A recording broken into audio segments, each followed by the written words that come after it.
여러분 사랑하고 축복합니다.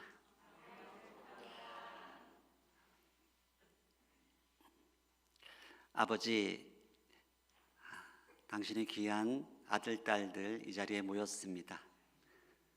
우리가 자라온 환경도 다르고 또 생각하는 것도 다르고 바라보는 관점도 다를 수 있습니다.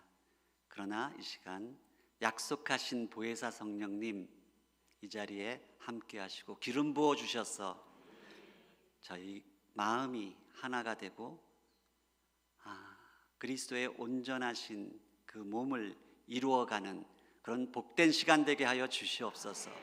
하나님께 모든 걸 위탁드리며 예수 그리스도 이름으로 기도했습니다. 제가요 오늘 너무 엄청나게 매운 짬뽕을 먹었어요. 그래가지고 입에서 불이 나올지 모릅니다. 제 말이 막 총알같이 막 빨라지면 짬뽕이 정말 매웠나 보다, 그렇게 좀 생각을 해 주시기 바랍니다. 우리 하나님은 초월적인 엘로힘 하나님이라고 이게 이야기하죠. 자, 하나님도 하나이시니 곧 만유의 아버지시라. 만유 위에 계시는 초월적 하나님이시기도 하지만 동시에 우리 안에 내재하시는 여호와 하나님, 우리와 함께 하시는 하나님이십니다. 그런데 그 하나님께서 하늘의 것과 땅의 것과 땅 아래 것을 다 관통해서 만유를 통일시키시는 그런 하나님이시니 얼마나 감사한지 모르겠습니다. 내재적 하나님. 자, 이번 집회를 통해서 늘 절기 이야기 많이 했잖아요. 절기를 모아딤이라고 하는데 봄, 여름, 가을, 겨울 이렇게 계속 돌아가요. 근데 우리 민족의 역사가 정말 겨울을 지날 때 일제강점기가 있었잖아요. 참 고통스럽고 아팠어요. 근데 우리가 많은 독립운동을 통해서 갑자기 선물처럼 해방이 왔어요. 근데 이 해방은 우리가 진짜 뭐 잘해서라기보다도 그냥 갑자기 나타난 거예요. 선물처럼 우리가 구원을 그렇게 이루었잖아요. 근데 그때부터 홍해를 가로질러 건너가 보니까 뭐 아말렉이 쳐들어오고 난리 법석이에요. 전쟁을 치르고 그리고 막 투쟁을 하고 서로 싸우고 난리가 났어요. 그런 역사를 지금 이어가고 있는 거예요. 그러다 보니까 하나님의 은혜로 이 나라가 산업화와 민주화라는 두 마리 토끼를 잡은 유일한 나라가 됐어요. 참 감사한 일이죠. 너무너무 감사한데 여전히 우리가 기다리는 그 통일의 날은 오지 않았어요. 이 통일도 해방처럼 갑자기 선물처럼 나타날 것입니다. 그래서 마침내 남과 북이 상생번영하는 그런 시대를 열어갈 것이라 믿습니다. 오늘 이 이야기를 좀 하려고 그래요. 자, 근데 제가 그 목사님께서 이번 집회 중에 계속해서 말씀하시는 걸 들으셨죠. 우리 보수진영, 흔히 산업화 세력이라고 불리는 보수진영은 우리가 이만큼 잘 살게 만드는데 굉장히 큰 공로를 세웠죠. 그리고 또 민주화 운동을 통해서 진보 진영이 많은 피 흘림을 했어요. 그래서 이 두 진영이 사실 그 역할이 달랐지만 우리를 이만큼 이 자리까지 오게 하는데 큰 역할을 했으니까 제가 그런 말씀 드려서 서로 칭찬해 줘야 된다. 근데 우리가 서로 헐뜯고 막 상처 주고 그러고 있잖아요. 이걸 지금 넘어서자, 그런 이야기인데, 사실 제가 생각할 때 이 진보 보수 이 문제가 그래서 피할 수 있는 문제가 아니에요. 목사님께서 계속 그 말씀을 하는 것을 들으면서 내가 정말 피하고 싶은 두려운 민감한 주제지만 오늘 마지막 시간에 이 언덕을 반드시 넘어야겠다, 제가 그렇게 결심을 내렸습니다. 진보 보수의 판별식이 있습니다. 4가지 질문만 해보면 저 사람이 특히 우리 기독교인 중에서 보수구나 진보구나 그걸 알 수 있는 판별식이 뭔가 하면 북한과 통일에 관한 견해, 이거 물어보면 금방 압니다. 보수들은 주로 보수 진영에서는 이 정권이 무너지도록 기도하고 빨리 김정은이 막 그렇게 해서 그렇게 이제 기도를 하시잖아요. 근데 진보 진영은 그래도 우리가 서로 돕고 경협을 통해서 상생하는 그런 구도를, 평화의 시대를 만들어 가야지. 생각이 완전히 달라요. 또 난민과 모슬렘에 대한 견해 굉장히 다릅니다. 우리 한국 기독교는 이 보수 기독교가 굉장히 강한데 이 난민들 모슬렘들 쫓아내야 된다 막 그거 가지고 굉장히 시끄러웠어요. 근데 진보 진영은 무슨 소리야? 그들의 인권도 생각하고 그것을 받아들여야지 생각합니다. 동성애 문제가 나와요. 이건 뭐 말할 것도 없잖아요. 보수고. 근데 진보 진영에서는 동성애에 대해 굉장히 또 이렇게 너그러워요. 이 문제. 그리고 이스라엘과 팔레스타인 문제. 이거 물어보면 금방 나와요. 진보 진영은 팔레스타인을 훨씬 더 응원하고 이스라엘의 그 어떤 뭐 불법성 그거에 대해서 막 이야기하는데, 우리 보수 진영은 이스라엘을 위해서 기도하고 도와야지. 완전히 다른 거예요. 그래서 정답이 딱 나와 있어요. 정답이. 그런데요, 제가 어제 말씀드렸지만 저는 진보 진영에서도 불려가고 보수 진영에서도 불려가는 아주 특이한 사람이에요. 그래서 진보 진영에서 가서 집회하는데 제가 막 북한하고 난민 문제는 그 사람들하고 거의 의견이 비슷해요. 그런데 동성애, 이스라엘 이런 문제는 제가 양보할 마음이 없거든요.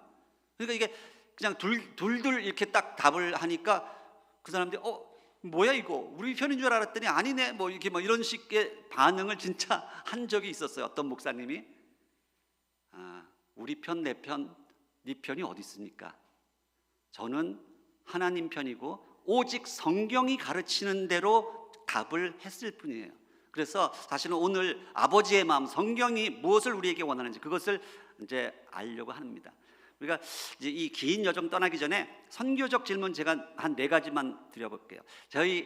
제가 연변가게 있을 때 제 아내가 그 연변가게 성가대 지휘자였는데 뭐 굉장했어요. 거기 뭐 선수들만 다 모여 있으니까 다 선교사들이잖아요. 근데 어느 날 공산당에서 요번에 지령이 내려왔는데 이 모든 각 시내에 있는 모든 7개, 8개 대학이 모여서 혁명가요제를 하는데 이 연변가기대 당신들도 참가하라 이렇게 지시가 왔다는 거예요.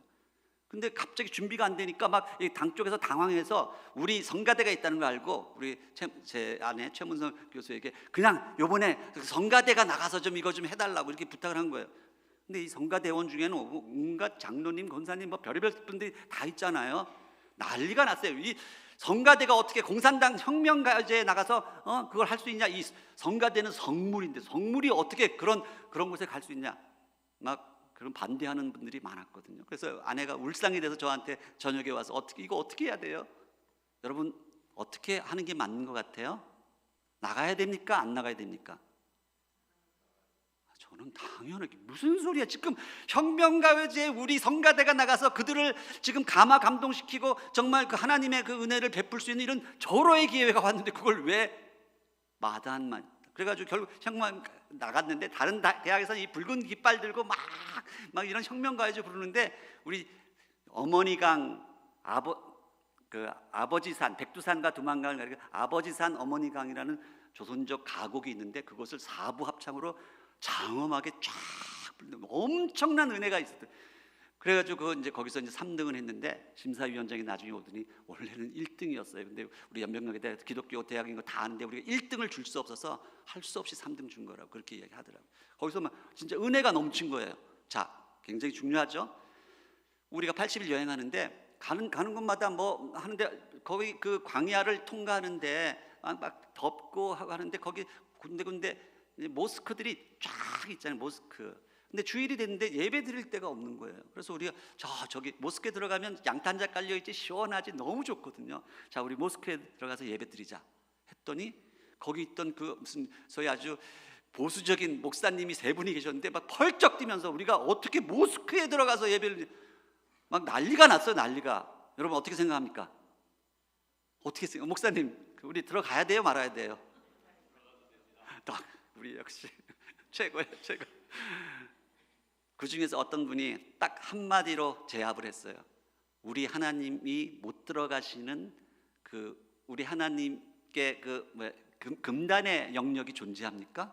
우리가 모스크에 들어가서 예배드리면 성령님께서 거기는 임재 안 하십니까? 그러니까 한 말도 못 알아요. 그래서 결국 우리가 모스크에 들어가서 너무너무 여기 군데군데 다른 모슬렘들은 자기들 예배 드리는데 우리는 우리끼리 모여서 열심히 예배 드렸어요. 너무너무 잘했죠. 자, 이 시대의 땅끝이 어딜까요? 어떤 사람은 북한이라고 해요. 어떤 사람은 저기 이스라엘이라고 이야기하고 뭐 다 그래요. 뭐 다 일리가 있는 말인데 뭐 어떤 사람은 내가 서 있는 것이 땅끝이다 이렇게 이야기하잖아요. 자, 근데 그때 우리 여행하는데 이소연 자매라고 그 우리나라 최초의 우주인 있잖아요. 우주인이 러시아 그 우주인하고 같이 우주로 날아갔어요. 그래서 그때 우리 토론하는 게 뭔가 하면 그 이소연 자매가 아주 열심히 있는 자매거든요.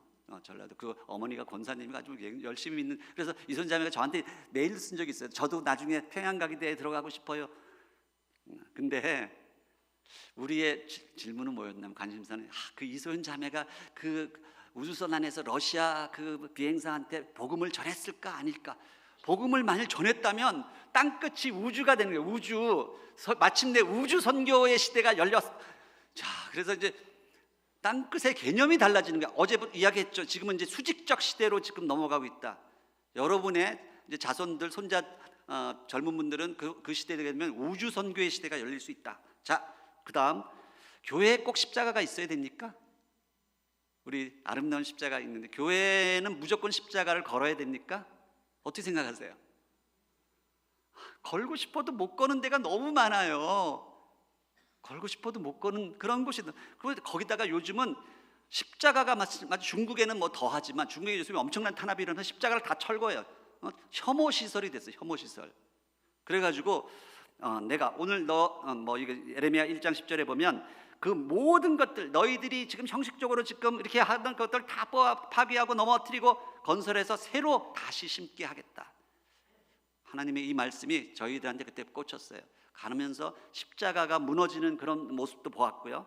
자, 그런데 이 튀르키예 시리아 지진이 작년에 아주 크게 있었잖아요. 근데 그 지진이 일어났던 곳이 그 옛날 성경에 나오면 안타키아라는 곳이, 안디옥, 거기에 일어났는데 저는 거기를 가봤었거든요. 그 엄청난 지진이 일어났는데 안타키아가, 그때 우리가 이 안디옥에 갔을 때 멀리서 이렇게 바라보이던 이 교회가 한국의 모 대형 교회에서 이제 세워놓은 그 선교 그 센터였거든요. 근데 큰 십자가를 했는데 그 교회 장로님 중에 한 분이 뭐 네온 사인 비즈니스를 하시는 분이 있어가지고 밤만 되면 그 터키가 강성 모슬렘 국가인데 거기다가 십자가를 딱 걸어놓은 거야.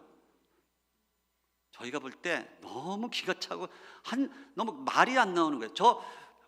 터키에다가 십자가를 걸어놨다는 이야기는 무슨 뜻이냐 하면, 모슬렘들이 여기 들어가고 싶어도 들어갈 수 없는 영역으로 만들어 놓은 거예요.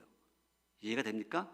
십자가가 없어야지 살짝 들어가 보기나 하지. 십자가를 걸어 놓으면, 그러니까 이 교회는 그냥 성지순례하러 온 한국 사람들의 그런 어떤 휴식처, 관광지밖에 안 되는 거예요. 저 십자가 때문에 선교가 안 된다는 걸 모르고, 또 그 교회에서는 우리가 십자가 걸어놓고 안디옥 교회, 제2 안디옥 교회를 만들었다고 막 그러고 있을 거 아니에요. 자, 개념이 전혀 다른 겁니다. 그 교회가 요번에 완전히 무너졌어요. 이 십자가를, 전 뭐 이게 꼭 잘 됐다는 것이 아니지만 그 교회가 완전히 무너진 이 소식을 들으면서 하나님께서 어쩌면 우리의 선교 개념을 완전히 뒤집어 엎기 위해서 이렇게 하셨다, 그런 생각을 했어요. 자, 어디가 진짜인가, 어디가 더 많은가? 공개, 반공개, 비공개. 뭔가 하면 우리가 공개적으로 십자가 걸 수 있는 지역, 그런 나라, 우리나라 아직은 공개 지역이에요. 공개적 예배를 드릴 수 있잖아요. 근데 우리나라도 점점 이제 십자가를 걸 수 없는 시대가 올 거예요. 반공개, 걸까 말까 하는 지역. 비공개, 완전히 아예 걸 생각도 못하는. 지표수와 지하수. 뭔가 하면, 여러분, 우리 하나님 지은 이 지구상에 강들, 이 지표수라고 하죠. 지표수 강, 지표수가 많을까요? 지하수가 많을까요? 지하수가 70%예요. 교회도 마찬가지입니다. 보이지 않는 교회가 70%라고 저는 믿고 있어요. 북한에 지하수가 있을까요? 없을까요? 당연히 있죠. 로마의 핍박에서도 있었고, 중국의 문화혁명 같은 엄청난 핍박 속에서도 지하수가 더 많이 흘렀어요. 자, 십자가 아까 했잖아요. 핍박받는 것도. 어디가 진짜인가? 어디가 진짜 성도가 많은가? 지금 시진핑이 지금 중국 교회를 핍박하느라고 난리가 났어요. 그래서 오늘 제가 조선족 우리 제자를 만나서 점심 먹었는데, 조선족 교회가 다 문을 닫았어요. 다 문을 닫고 지금 그러다 보니까 전부 다 이제 가정에서, 다시 문화혁명 시절 가정에서 모이는 거예요. 가정에서도 많이 모일 수가 없어요 이제. 그래서 자꾸 그 교회가 조그맣게 이제 셀 교회가 되는 거예요. 셀 교회. 그러면 이 셀 교회는 어떻게 될까요? 핍박을 통해서 모이는 이 사람들은 진짜거든요.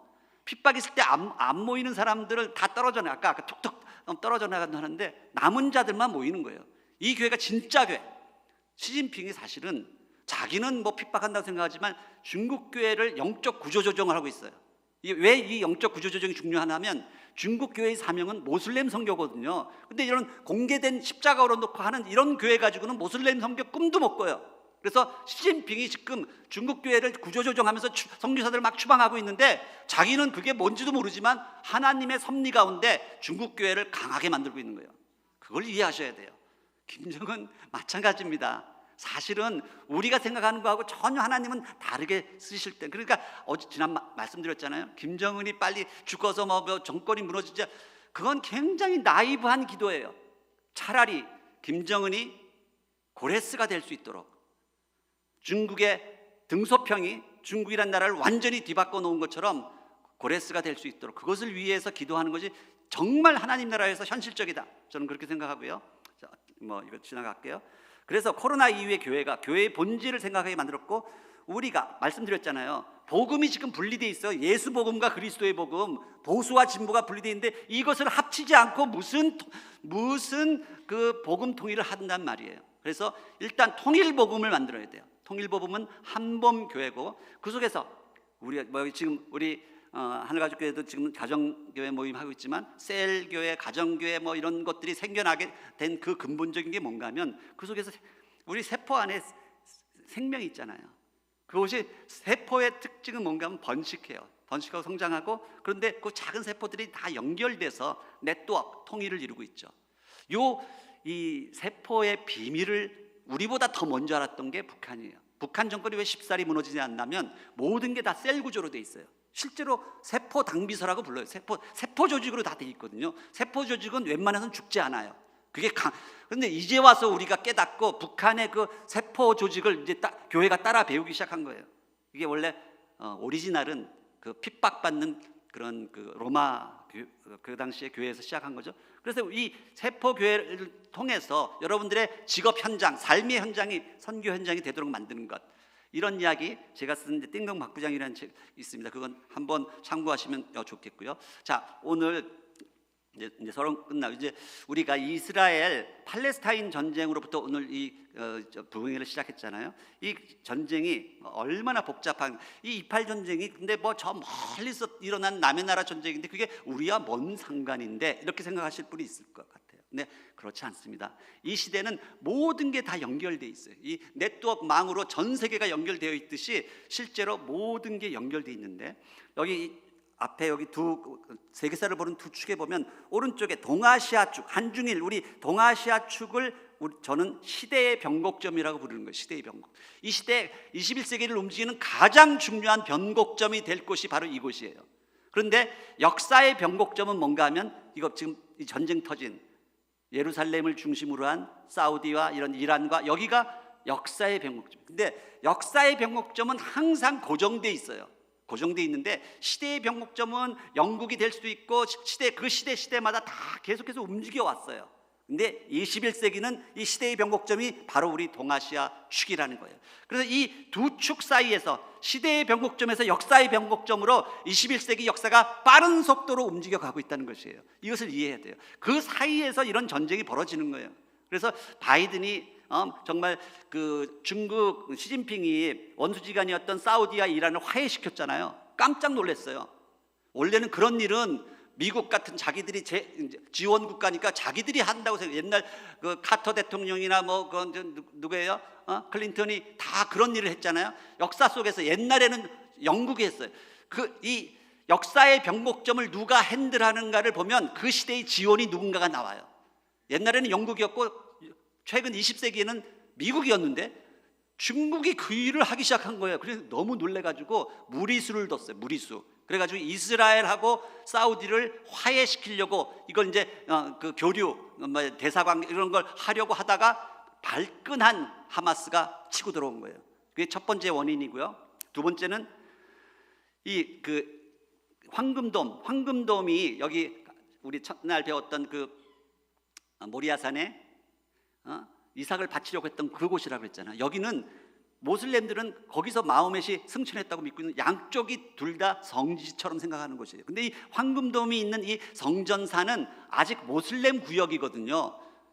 그래서 이스라엘의 정치인은 여기 들어갈 수가 없는데 이 보안선 장관이라고 하는 벤 그비르 이 사람이 완전 극우거든요. 극우. 네타냐후 정권을 완전히 이번에 탄생시킨 극우 중에 극우예요. 근데 이 사람이 정초에 여기 성전산을 수행원 데리고 막 활보하고 다닌 거예요. 이것이 모슬렘들의 뚜껑을 열게 만든 거예요. 이게 전쟁이 일어난 또 다른 직접적인 원인이에요. 마치 우리 일본의 국방장관이 독도를 이렇게 와가지고 시찰하고 갔다 그런 셈이 된 거예요. 그래서 전쟁이 일어났다. 우리 이거 이해하셔야 되고요. 근데 지금 이스라엘이 굉장히 극우 정권이 돼가지고 이 성전산을 반을 쪼개서 너희들은 밑에 있는 아락사 성전만 갖고 우리가 이 이삭을 바쳤던 여기는 우리가 이제 앞으로 관리할래 이렇게 나오고 있어요. 굉장한 지금 이제 그 역사적인 어떤 엄청난 충돌이 일어날 것입니다. 만일 이 유대인들이 여길 치고 들어가서 이 황금돔을 차지하려고 하는 그날 큰 전쟁이 일어날 것입니다. 어쩌면 그것이 성경에서 이야기하는 아마겟돈 전쟁이 될 수도 있어요. 지금 그런 위험 수위를 점점 높여가고 있다는 것이에요. 그걸 이해를 하셔야 되겠고요. 이들 사이에서는 엄청난 분노와 증오와 복수의 역사가 있어요. 우리 사전엔 평화란 없다. 이들이 하는. 그래서 옛날에 카터 대통령이 그 평화 중재를 해서 노벨상 받았잖아요. 그런데 바로 사다트 이집트 대통령이 암살당했죠. 그리고 그 다음에는 라빈 총리가 또 클린턴이 평화협상 만들었는데 또 암살당했어요. 이 사람들은 이 두 진영 간에 평화가 이루어지는 것을 그 분노 때문에 참을 수가 없는 거예요. 자, 우리도 똑같아요. 우리 안에 보수 진보 진영 속에서, 사실은 보수 진영 속에서 남과 북이 평화적인 회담을 가지고 뭔가를 하려고 하면 그것을 부글부글해서 그걸 참을 수 없는 그런 사람들이 우리도 똑같이 있다는 거예요. 이 문제입니다. 사실은 이것이 영적인 문제예요. 그 뒤에서 우리를 이 평화를 깨고자 하는 강력한 사단의 그 힘이 있다는 것, 그걸 이해하셔야 돼요. 자, 우리가 예수님이 상산순에서 이제 제일 핵심이 팔복이잖아요. 자, 토라의 그 기독교 윤리 기초를 토라와 산상수훈이라고 표현하는데, 토라에서 제일 핵심이 십계명이라면 이 복음서에서는 팔복이에요. 네, 팔복 중에서 보면 6개, 앞에 6개는 어제 이야기한 이 카도시에 대한 카도시가 뭐라고 그랬죠? 거룩에 대한 이야기라면 마지막 두 복은 이것은 샬롬에 대한 것이에요. 오늘 이 샬롬을 우리가 집중적으로 보겠다는 것이에요. 지난번 이야기했죠? 세상에서 이야기하는 외적인 평화, 팍스가 아니고 하나님이 우리에게 주시고자 하는 샬롬은 샬롬의 왕으로 오신 예수 그리스도, 이 peace, welfare, health, unity, 이 네 가지가 다 합해진 개념이라고 이야기해요. 그것이 우리 말의 인사말 안녕과 똑같다. 이 샬롬이 임할 때 마침내 하나님 나라의 통치가 시작되는 거예요. 굉장히 중요한데 세상 사람들은 이렇게 이야기해요. 그 세상의 평화를 위해서 3가지 요소가 필요하다. 그걸 총균세라고 이야기해요. 이 유명한 책인데 읽어보셨나요? 좀 두꺼워서 좀 힘드실 거예요. 근데 보면은 저희 총은 뭔가 하면 국방 안보를 의미하죠. 균은 이번에 이제 코로나 겪으면서 아주 이게 안보에 직결된다는 걸 알았을 거예요. 백신 안보예요. 쇠는 경제, 철, 쇠를 장악한 나라가 세계에 항상 패권을 장악했었어요. 역사를 보면 그래요. 로마 시대에는 로마가 제1의 철강 생산 국가였고, 영국의 브리티시 스틸, US 스틸, 일본의 니폰 스틸 하면서 우리 포항제철까지 넘어온 것이거든요. 지금은 세계 최대의 그 철 생산 국가가 어디죠? 당연히 중국이에요. 그래서 이 철의 역사성을 보면 지금 어디로 지원이 움직여가고 있는지 그거 알 수 있어요. 굉장히 중요한데 우리 민족에게는 다른 민족에게 좀 찾아볼 수 없는 특이한 게 하나 있어요. 그게 뭔가 하면 얼이라는 거예요. 얼은 뭔가 하면 하나 되고 싶어 하는 열망, 이게 얼이에요. 우리 민족은 이 옛날 그 전차놀이, 씨름, 이렇게 강강수월래, 온갖 두레 정신. 우리 민족은요, 뭔가 동기만 탁 주어지면 갑자기 IMF 당했는데 금모으기 한다고 해서 세상이 깜짝 놀라는 희한한 행동을 하는 그런 민족이에요. 그래서 지금 남과 북이 지금 굉장히 힘들고 갈라져 있는 것 같아도 저는 계기, 동기가 딱 주어지는 순간 순식간에 우리 민족이 어리작용할 것이다. 저는 그렇게 보고 있어요. 자, 20세기의 이념 전쟁이 이제 시작됐을 때 그 양극단이 막시즘하고 진화론이라고 했잖아요. 진화론. 여러분 아세요? 칼 막스는 예수 믿는 가정에서 그 예수를 믿는 그 유태인 랍비 집안에서 자라서 신구약 성경을 다 배웠던 사람이에요. 근데 무신론자가 됐어요. 찰스 다윈은 뭐죠? 이 사람의 전공이 뭐예요? 이 사람을 많은 사람들이 생물학자로 착각하고 있는데 찰스 다윈의 학위, 이 사람이 받은 학위는 케임브리지 대학에서 신학, 학사 이거밖에 없는 사람이에요. 아마추어 생물학자예요. 둘 다 기독교가 낳은 이단들이에요. 둘 다 기독교가 낳은 이단들이라니까. 그거 아셔야 돼요. 그런데 이 공산주의와 진화론이 뭔가 하면 신자유주의라고 표현하는 그냥 약육강식의 세계잖아요. 힘 있는 자가 약자를 짓밟고 빼앗고 그것을 자기 것으로 취하는 것, 그것이 옛날에 제국주의의 모습이었고, 공산주의는 이거 혁명으로 무력으로 그것을 막아보겠다고 나섰는데, 이 양극단은 우리가 성경 안에서 허락할 수가 없어요. 그러나 건전한 사회주의와 건전한 자본주의, 평등과 자유가 함께 있는 사회복음과 개인복음이 함께 있는 것, 이것은 성경의 가르침이에요. 그러니까 사회주의를 나쁘다고 생각하지 마세요. 우리는 분단이 되어 있는 바람에 사회주의조차도 다, 사회주의 말만 꺼내면 경기를 일으켜요. 다 우리 한국 사람은 경기를 일으키는데, 사회주의를 처음 만든 토마스 무어나 이런 그런 많은 사람들이 다 신학자들이었어요. 사회주의는 성경적 개념에서 사회주의가 나오지 다른 데서는 나올 수 있는 개념이 아니에요. 그래서 그것을 모아놓은 것이 희년 사상이다. 그래서 희년이라는 것은 자유와 평등, 이것이 만난 것이다. 그렇게 이해를 하시면 되고요. 그래서 이 토지의 경제 정의를 이루는 것이 그렇게 중요하기 때문에 이 종부세, 이거 여러분들 굉장히 싫어하시는 분들 있을 텐데, 이것이 사실은 성경적 이 경제, 그 자유와 평등이 만나는 희년의 사상을 어떻게든지 만들어 보려고 하는 것이 종부세 개념이에요. 그거 이해하셔야 돼요. 크리스찬들은 그걸 이해를 하셔야 돼요. 그런데 일단 내가 세금 많이 내니까 다들 싫어하는 거예요. 자, 그런데 결국 우리 분단된 대한민국하고 이 조선, 이 양쪽 남북한이 결국 세계가 만들어낸 이 두 이단, 막시즘과 이 진화론이란 두 양극단에서 이것이 우리가 희생양이 된 거예요. 전쟁 치르면서 희생양이 됐어요. 그래서 평등은 사회주의, 이건 자본주의 이렇게 이야기하지만, 지난번에 말씀드렸죠. 이 자유주의자들은 자연주의적 오류가 있어요. 자기들이 하는 그 행동이 다 이게 옳다고 생각하지만 온갖 그 범죄를 다 저지르잖아요. 그래서 보수가 저지르는 그 범죄들은 보면 굉장히 도를 지나쳐요. 이게 뭐 약육강식의 세계니까. 근데 이 진보 진영은 자기들이 스스로 도덕적이라고 착각을 해요.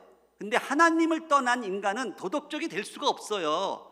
그것에 대한 근본적인 도덕적 오류가 있다는 것이에요. 그러다 보니까 결국은 독재로 흐르고, 뭐 이렇게 남쪽은 산업화와 민주화를 이루었지만 그 과정에서 독재와 부패가 심했고 탄압과 투쟁이 엄청나게 심했다.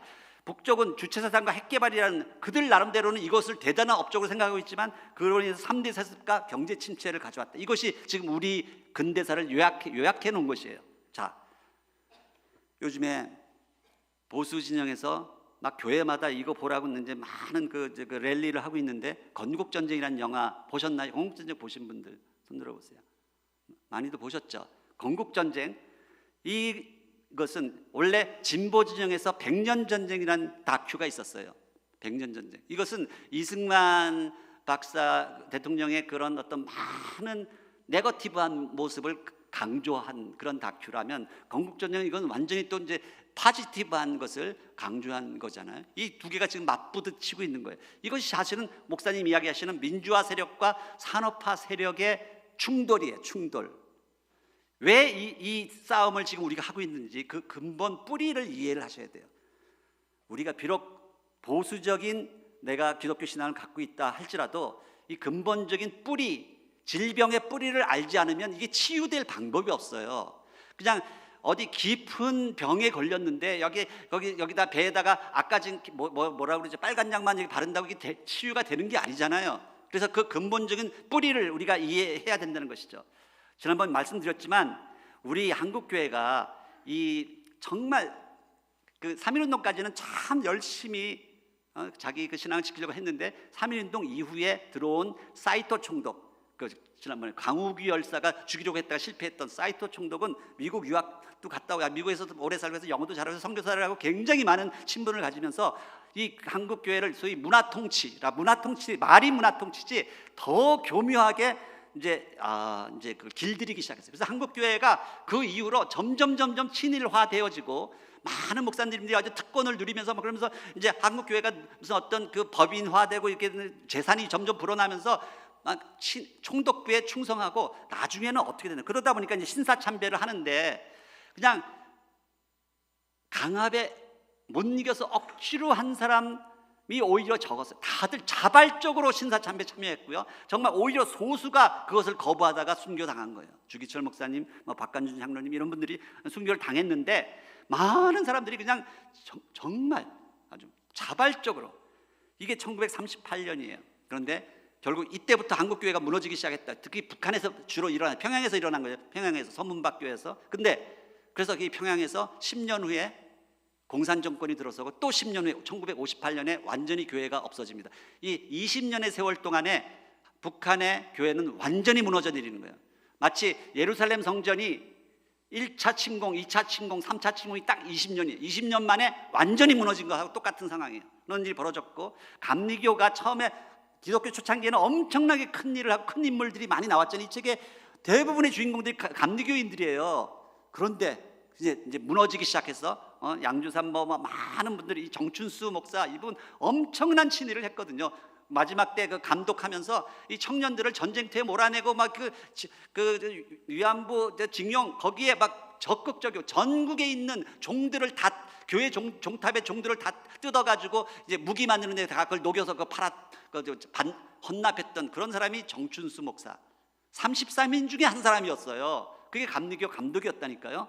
그런 아픈 역사가 우리에게 있는 거예요. 그러다 보니까 이게 총동원 해가지고 어마어마한 청년들을 다 그렇게 사지로 몰아넣은 것에 거기에 교회가 앞장섰다는 거예요. 그 역사를 우리는 모른 척해서는 안 돼요. 그것을 알고 독일인들이 자기 그 나치가 저지른 그 죄악들을 후대들에게 철저하게 가르치거든요. 회개하도록.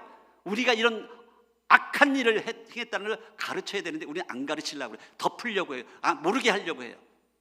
그게 아니라는 거예요. 그것을 아셔야 되고요. 2차 대전이 발발하자마자 그 당시에 김구 상해가 아니라 이제 중경에 옮겨갔는데 임시정부 주석이었는데 많은 사람들의 반대에도 불구하고 이승만 박사를 임시정부에 다시 리콜한 사람이 김구 주석이에요.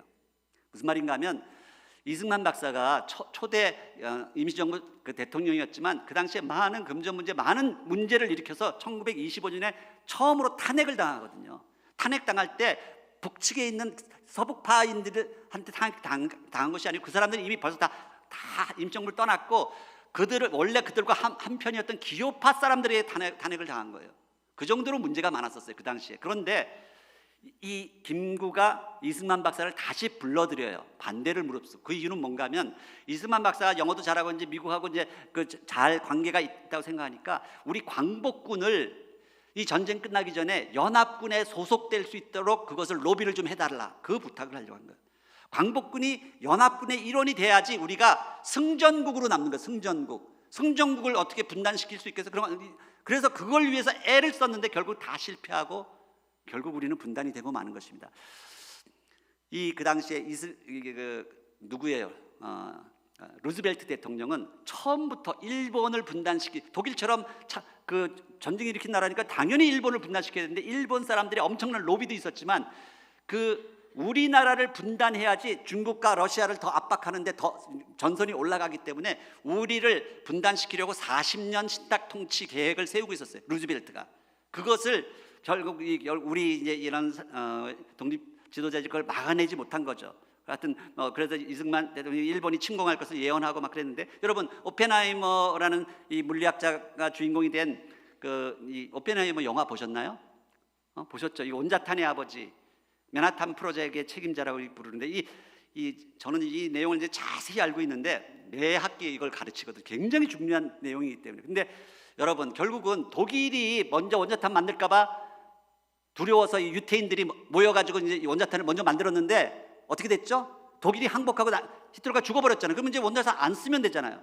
그때 원자탄 이 맨해튼 프로젝트에 참여했던 많은 과학자들이 이제 중단해야 된다. 이건 너무나 무서운 무기이기 때문에 중단해야 된다고 했는데 그거를 반대를 무릅쓰고 계속 만들어서 결국 원폭 실험을 했고 일본이 이미 항복 수순을 밟고 있었어요. 일본 천황제만 유지해 달라. 항복하는 건 이미 기정사실이고 항복 문서를 만들고 있을 때 이 리틀보이라는 히로시마에 인류 최초의 원폭이 떨어졌고요. 그 원폭 하나로 한 방으로 20만 명이 죽어요. 지금 여기서 하마스 전쟁하고 이건 비교가 안 되는 거예요. 이미 끝난 전쟁인데 하여튼 떨어뜨렸어요. 근데 그것도 전쟁을 빨리 끝내게 하기 위해서 떨어뜨렸다고 100번 양보를 하더라도 자, 그 한 방으로 이미 일본은 혼비백산, 이미 끝난 건데 사흘 후에 나가사키에 또 떨어뜨려요. 팬맨이라는 것을. 이것은 용서할 수 없는 범죄 행위라는 것이죠. 그걸 아셔야 돼요. 왜 그랬을까요? 왜? 여러분 영화 보면요, 거기 두 유리방에다가 구슬을 막 던지는 거 있잖아요. 어느 기술이 더 먼저 이제 개발되는가 해가지고 우라늄탄하고 플루토늄탄 이 두 가지를 막 서로 테스트하고 막 하는데 우라늄탄이 먼저 터졌어요. 근데 플루토늄탄도 또 실험해 보고 싶은 거예요. 이 실험용으로 한 도시가 날아가는데요. 히로시마와 나가사키에는 우리 강제징용으로 끌려간 우리 조선인들이 가장 많이 살고 있었던 도시예요. 그래서 우리 엄청난 원폭 피해자가 생겼던 거예요. 특히 나가사키에는 저 사할린에 끌려갔다가 거기서 일감이 떨어지자 가족하고 생이별하고 나가사키로 끌려왔던 그걸 이중징용이라고 하거든요. 이중징용자가 그렇게 모여있던 곳, 거기에 떨어진 거예요. 그 영화 보면 그런 거 기억나세요? 영화 보신 분들? 거기 전쟁성 장관이 원래는 제1 후보지가 교토였거든요. 교토에 떨어지려고 했는데 그 사람이 거기는 떨어뜨리지 마. 자기들끼리 막 웃음 농담하면서 거긴 내가 신혼여행 갔다 온 곳이야. 떨어뜨리지 마. 그래서 교토라는 한 도시가 살아나고 동양인들의 생명을 너무나 파리목처럼 생각했던 백인들의 그런 걸 오리엔탈리즘이라고, 오리엔탈리즘, 우월의식, 그것이 이 비극을 만들었다는 것입니다. 그걸 이해를 하셔야 돼요. 그러면서 결국 미얀의 광복과 분단이 일어났고요. 히로시마 원폭 떨어지고 나서 이틀 후에 소련이 참전합니다. 루즈벨트가 살아있을 때 이 스탈린하고 거의 친구 사이였잖아요. 그래서 독일하고의 전투 때문에 정신없는 이 스탈린을, 소련을 일본 전투에 끌어들이려고 애를 썼어요. 근데 소련이 잘 안 들어줬어요. 자기는 이 독일 서부 전선도 지금 감당하기 힘든데 여기 또, 그런데 원폭이 딱 떨어지는 순간 이제 전쟁 끝났구나 하고 이제 바로 들어온 거예요. 그 바람에 우리가 또 다른 비극이 시작이 됐는데 결국은 미국이 소련을 끌어들인 거거든요. 왜냐하면 분단하고자 하는 벌써 청사진이 있었기 때문에. 자, 비키니. 그리고 나서도 전쟁이 끝났는데 미국은 어마어마한 원폭 실험을 계속했어요. 계속해가지고 전 세계에 이 사진들을 다 보였어요. 한 번 놀랬던 이 가슴에 이 원폭 사진만 나오면 다들 정말 이건 온 인류를 경악시킨 거예요. 경악. 아무도 미국에게, 그래서 미국이 유엔을 다 좌우지했던 거예요. 그 당시에 북한이 원폭 실험 한번 하면은 막 그냥 그걸 범죄 행위라고 그러고 지금 제재 가하고 난리치잖아요. 미국이 이 실험하면 그건 괜찮고 북한이 실험하면 그건 범죄인가요? 아니에요. 역사상 우리 냉정하게 생각해 봅시다. 이 원자폭탄이라는 이 끔찍한 무기를 통해서 그 수십만 명을 죽인 유일한 핵 범죄 국가가 미국이에요. 그걸 이해하셔야 돼요. 미군들이 들어왔잖아요. 사실은 우리나라 사람들은 그분들이 해방군이라고 생각해서 인천 제물포 앞바다에 태극기 들고 막 환영하러 갔어요. 우리 남녀노소 막 환영하러 갔는데 미군이 들어오다가 하치 장군 그 사람들이 들어오다가 막 군중들이 와서 막 태극기 흔드니까 자기들을 반대하는 줄 알고 총을 쏴서 죽였어요. 사람들을. 전혀 개념이 달라요. 그들은 일본이 점령하던 땅이었기 때문에 그 적군의 그 나라에 들어온다고 생각하고 우리는 그들을 해방군으로 맞았는데 그들은 점령군의 행세를 하고 들어왔던 거예요. 들어오자마자 어떻게 했냐면 그 일본 군들이 일본군 군사기지였던 용산기지 일본군들 쫓아내고 그걸 미군 기지로 바로 삼았고 중앙청에 일장기 이럴 때 내리고 바로 미군 국기가 딱 올라갔어요. 그리고 놀라운 건 뭔가 하면은 이렇게 해방이 되니까 미군이 들어올 때까지 한 달 정도, 20일 정도 있었잖아요. 그 당시에 친일파들이 벌벌벌 떨고 있었거든요. 친일파하고 일본 사람들이 이제 죽을까 봐 떨고 있었는데 미군이 들어오자마자 일본 총독부를 상대하기 시작했고, 그 당시 한민당이라고 만든 게 뭔가 하면, 그 당시 이거 여러분 정말 역사를 잘 아셔야 되는데, 이 한민당이 지금의 더불어민주당의 전신이거든요. 전신. 이 한민당이 누군가 하면 그 당시 친일 지식인들이 모여서 만든, 김성수, 송진우 이런 사람 다 친일파 지식인들이 모여서 자기들의 어떤 세력을 이제 규합하려고 만든 당이에요. 근데 나중에 자유당이라는 더 심각한 독재가 나타나고 나니까 한민당이 어쩌다가 그냥 야당이 된 거예요. 어쩌다가. 왜냐하면 한민당을 만든 김성수 씨는 자기가 국무총, 왜냐하면 한민당이 이 이승만 박사를 막 추대해가지고 대통령까지 시켰으니까 자기를 국무총리로 시킬 줄 알았는데 엉뚱하게 이범석 장군을 국무총리 시키면서 막 팽당하면서 이제 이게 알력이 생기면서 야당이 됐어요. 이걸 독재와 맞서서 싸우다 보니까 갑자기 민주당이 되고 이렇게 해가지고 지금의 오늘날의 더불어민주당까지 왔지만, 그러니까 이 독재와 맞서 싸우다 보니까 유일한 게 지금 이 한민당이니까 거기에 뭐 나중에 김대중, 김영삼, 노무현 이런 사람이 다 들어가서 오늘날의 더불어민주당은 정말 그냥 이제 뭐 진보적인 모습도 가지고 있는 것 같으면서도 또 어떻게 보면 이제 보수적인 그런, 왜냐하면 뿌리가 친일 보수였거든요. 뿌리. 그걸 이해하셔야 돼요. 근데 이제 자유당은 그 당시에 너무 심한 이제 독재를 이제 했는데, 그러니까 친일 경찰들을 미군이 친일 경찰들을 이제 기용을 했고, 이 한민당 안에 영어를 잘하는 지식인들이 많았기 때문에 그들이 같이 대화하면서 이제 반공 좌익을 탄압하기 시작했는데, 왜냐하면 일본이 원래부터 이제 반공을 막 이제 주장을 하긴 했지만 처음에 해방공간에서는 사회주의에 대한 지지도가 제일 많았거든요. 70%가 사회주의를 지지했어요. 여운형. 그 사람 중도, 굉장히 젠틀한 사람이에요. 그래서 그 사람이 만든 그런 인민위원회 그걸 지지했는데, 친일파들이 이제 권력을 장악하기 시작하면서 자기들의 친일의 그 역사를 지우기 위해서는 반공을 국시로 막 삼는 거예요. 반공을. 그러면서 이제 이 신탁 통지 문제가 나오고 뭐 결국은 이제 단독 정부로 나가고 하면서 미군정과 이제 이 한민당이 이승만을 선택을 합니다. 이승만 박사를 선택을 해서 결국은 이제 우리나라의 이제 모습이 그렇게 되는데, 여러분 그 당시 시대 상황을 잘 이해를 하셔야 돼요. 일제가 남긴 수많은 악행과 잔재들이 있었거든요. 일제가 30년 동안 어떻게 우리를 다스렸냐면 경찰과 검찰 국가였어요. 뭐 순사와 검사와 헌병과 군대가 통치하는 나라였고, 초등학교, 그러니까 그 국민학교 교실에도 선생들이 다 칼을 차고 들어왔잖아요. 중앙집권 상명하복 명령체계가 너무 강해서 지방자치를 불허했어요. 그래서 우리나라가 지금 OECD 국가 중에서 가장 지방자치가 하기가 어려운 나라가 일제 잔재가 있기 때문에 다 중앙집권이에요. 모든 게 중앙으로 다 모여요. 언론 탄압, 규제 폐감, 정관, 장제징용, 동원, 선전, 어용단체, 프락치, 밀정, 테러, 역사 왜곡, 문화 침투, 자기 비하, 블랙리스트, 감시, 연금 투옥 다 일제가 만들어요. 화이트리스트, 기회주의, 변절 철새, 공작 정치, 프레임 바꾸기, 거짓 모함, 대량 양민학살, 관동 대지진 그런 거 같잖아요. 그러면서 유언비어 살포하고, 토지 문제가 최악의 토지 문제.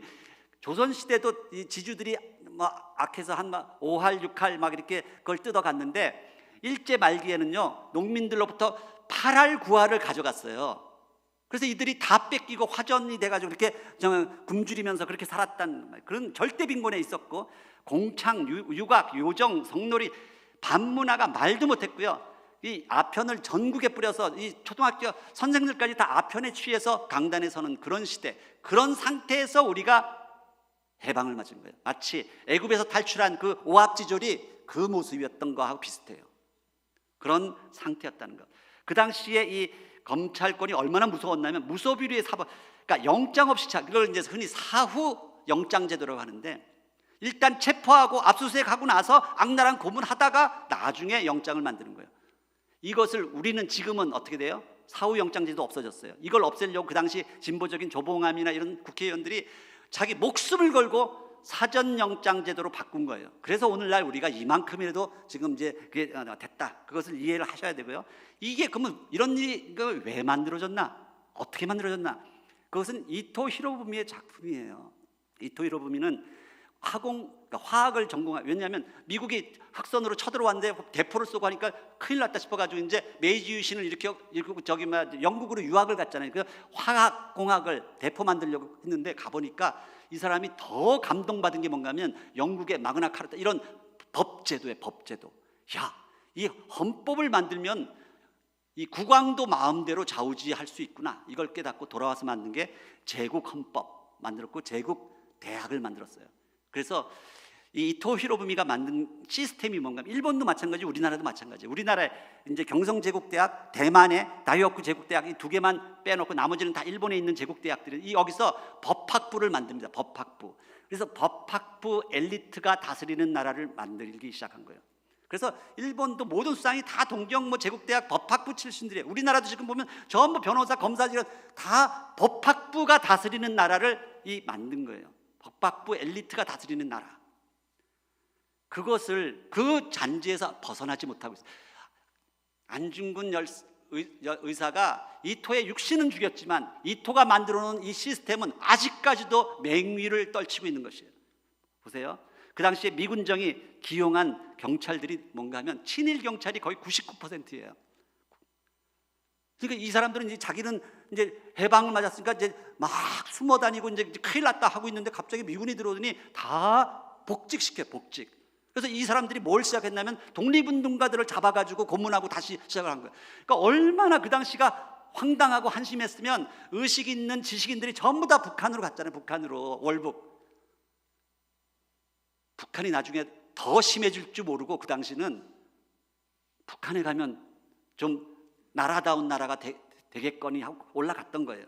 자, 그런 상태에서 그것을 반대하던 사람들이 그 인민위원회 여운형이 만들었던 그런 사람들이 특히 제주도에 있었던 그런 사람들이 굉장히 반발심이 많았는데 이승만 박사가 단독 정부를 세우겠다고 해가지고 미국에다 그 청원을 해요. 이승만 박사가 독립운동 하던 그 시절에 미국에다가 수많은 청원을 해도 한 번도 받아들여진 적이 없어요. 근데 유일하게 딱 한 번 받아들여진 게 우리 남한만 선거를 해서 단독 정부 만들겠다. 트루만 대통령이 들어보니까 이건 40년 신탁 통치에서 분할 통치하는 것보다 더 좋은 아이디어예요. 이건 거의 영구 분단으로 갈 수 있는 아이디어거든요. 그래서 그것을 받아들입니다. 그래서 우리가 먼저 이제 정부를 만드는데 이 제주도 도민들은 그걸 반대했어요. 제주도 도민들을 이거 4.3 무슨 학살 이렇게 불리는 걸 너무너무 화내고 싫어해요. 자기들은 그날 5월 10일 날 그 단독 정부를 위한 그 투표 그거 자체를 반대했던 거예요. 근데 그것을 미군이 이제 어떤 이제 처음에 이제 사람 몇 사람을 죽였던 그 말발굽에 밟혀서 어린애가 죽고 하도 그러게 가지고 이렇게 이제 이 4.3의 비극이 시작이 되는데 여러분 이런 그림 보셨죠? 막 눈 가리고 묶어가지고 총살 당하는 거 이거 보면 이거 북한 이야기 아니야? 북한? No. 우리 남한에서 다 일어났던 이야기예요. 어마어마한 사람이 거의 3만 명. 자, 북한에서는 신천 학살이 가장 큰 학살이라고 지난번에 배웠죠. 4.3이 그 정도 사람이 죽었고요. 그 이상 그 이후에도 얼마나 많은 사람들이 죽었는지 몰라요. 양민들이 한국 전쟁 중에 북한군에게 죽은 사람보다 우리 한국 군대와 경찰에게 죽은 사람이 더 많아요. 양민 학살. 왜냐하면 그들이 좌익 빨갱이라서 저 사람들 내려오면 저쪽 편에 될 거야 해가지고 감옥에 있었던 그런 인민위원 그런 출신들을 다 학살해서 수십만 명이 죽었어요. 보도연맹 사건. 그런 상태에서 우리가 남쪽이 먼저 대한민국을 수립하고 그 다음에 북쪽이 한 달 이제 자기 이제 정부 수립을 한 거죠. 그래서 우리가 이제 완전히 이제 분단 체제로 들어가는데 이 38선을 그었던 사람이 딘 러스크라는 그 당시 장교였는데 이 사람이 나중에 존슨 대통령 시절에 국무장관까지 했거든요. 근데 이런 상황 속에서 한민당 아까 친일 지식인 동아일보 김성수가 이 동아일보 사주였으니까요. 그리고 영락교회 북에서 내려온 교회들이 다 연결되어 있었어요. 그리고 북에서 내려온 서북청년단이라는 그 서북청년단 사무실이 영락교회 안에 있었어요. 그리고 이승만 대통령, 이게 다 연결고리예요. 그래서 이 빨갱이들을, 이 좌익들을 잡아 죽이는데 가장 앞장섰던데 그 중심에 한국의 보수 기독교가 있었던 것이에요. 이 죄가를 우리는 정확히 알아야 됩니다. 그리고 그것에 대해서 철저하게 회개를 해야 된다는 것이에요. 그런 상태에서 어떤 일이 벌어졌냐면 소련이 원자폭탄 실험에 성공을 해요. 그 바람에 미국에서 난리가 났어요. 원자폭탄이 이 무서운 핵무기를 자기들만 가지고 있어야 되는데 적국인 소련이 그걸 개발한 거예요. 핵스파이 때문에. 그래가지고 그때부터 메카시 광풍 들어보셨죠? 메카시 광풍이라고, 메카시 상원위원회에 의해서 미국 전역에 소련 간첩을 잡아내는, 색출하는 뭐 어마어마한 일들이 벌어져요. 그래가지고 이제 이 찰리 채플린이나 뭐 이런 레나드 번스타인 같은 이런 예술가들은 좌파로 몰리고, 로널드 레이건 또 월트 디즈니 이런 건 우파였어요.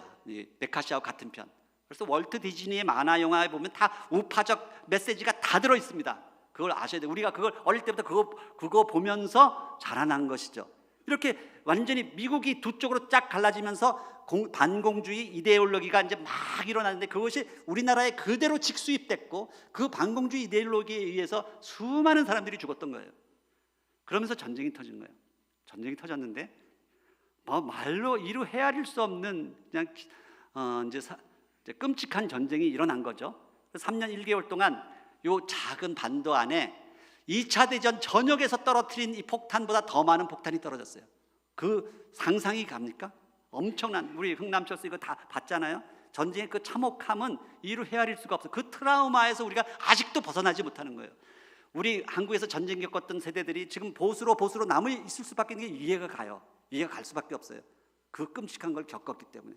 근데 북한은요, 가보면 우리가 갖고 있는 트라우마의 3배 정도예요. 왜냐하면 북한에 떨어진 폭탄이 훨씬 더 많았고 죽은 사람들이 3배로 더 많았기 때문에. 근데 어쨌든 전쟁은 자기들이 일으켰으니까. 근데 이 전쟁의 결과로 어떤 일이 벌어졌냐면, 원산이라는, 우리 군대 갔다 오신 분들 다 원산 폭격 알잖아요. 원산 폭격이 뭡니까? 원산만에다가 그 미군 함대를 대놓고 거기다가 이제 폭격을 가하는데, 원산이 어떤 곳이에요? 캐나다 선교사 푸트나 하디나 이런 사람들이 와서 병원과 교회와 아름다운 도시를 만들어 놨는데, 거기 폭격을 통해 가지고요, 그게 한 1952년 6월쯤 되면 원산이라는 그 아름다운 도시가 완전히 달 표면처럼 변해버려요. 나무 한 그루 남아있지 않을 정도로 다 변해버리는데, 이 원산폭격은 계속되는 거예요.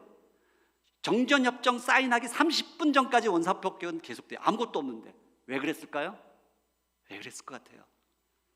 이 재래식 무기를 소비하는 거예요. 소비. 미국의 이 방위산업체가 이게 돌아가기 위한 윤활유로 계속해서 쏘는 거예요. 그러니까 뭐 도시마다 그 무기들을 다 쏘. 왜? 별의별 무기를 다 실험했어요. 그 원자폭탄을 두 방 떨어뜨린 나라가 별의별 무기를 다 실험했어요, 거기다. 그러면서 미국의 경제가 돌아갑니다. 왜냐하면 1차 대전 직후에 이 방위산업체가 완전히 스탑하는 바람에 경제 대공황을 겪었거든요. 그것을 알았던 미국이 반드시 전쟁이 필요했고, 그 전쟁을 통해서 이 끔찍한 전쟁을 보면서 정말 아무것도 남았죠. 정말 완전히 이 끔찍한 전쟁을 보면서 저는 어떤 생각이 드냐면, 이 전쟁의 역사를 살펴보면서 마치 옛날에 우리 장마당에 가면요, 두 닭이 닭싸움 시키잖아요. 그러면 피 터지게 싸우면서 한 마리가 죽을 때까지 막 서로 쪼아대면서 피 터지게 싸워요. 그런데 그 옆에 둘러싼 투전꾼들의 돈이 왔다 갔다 해요. 돈.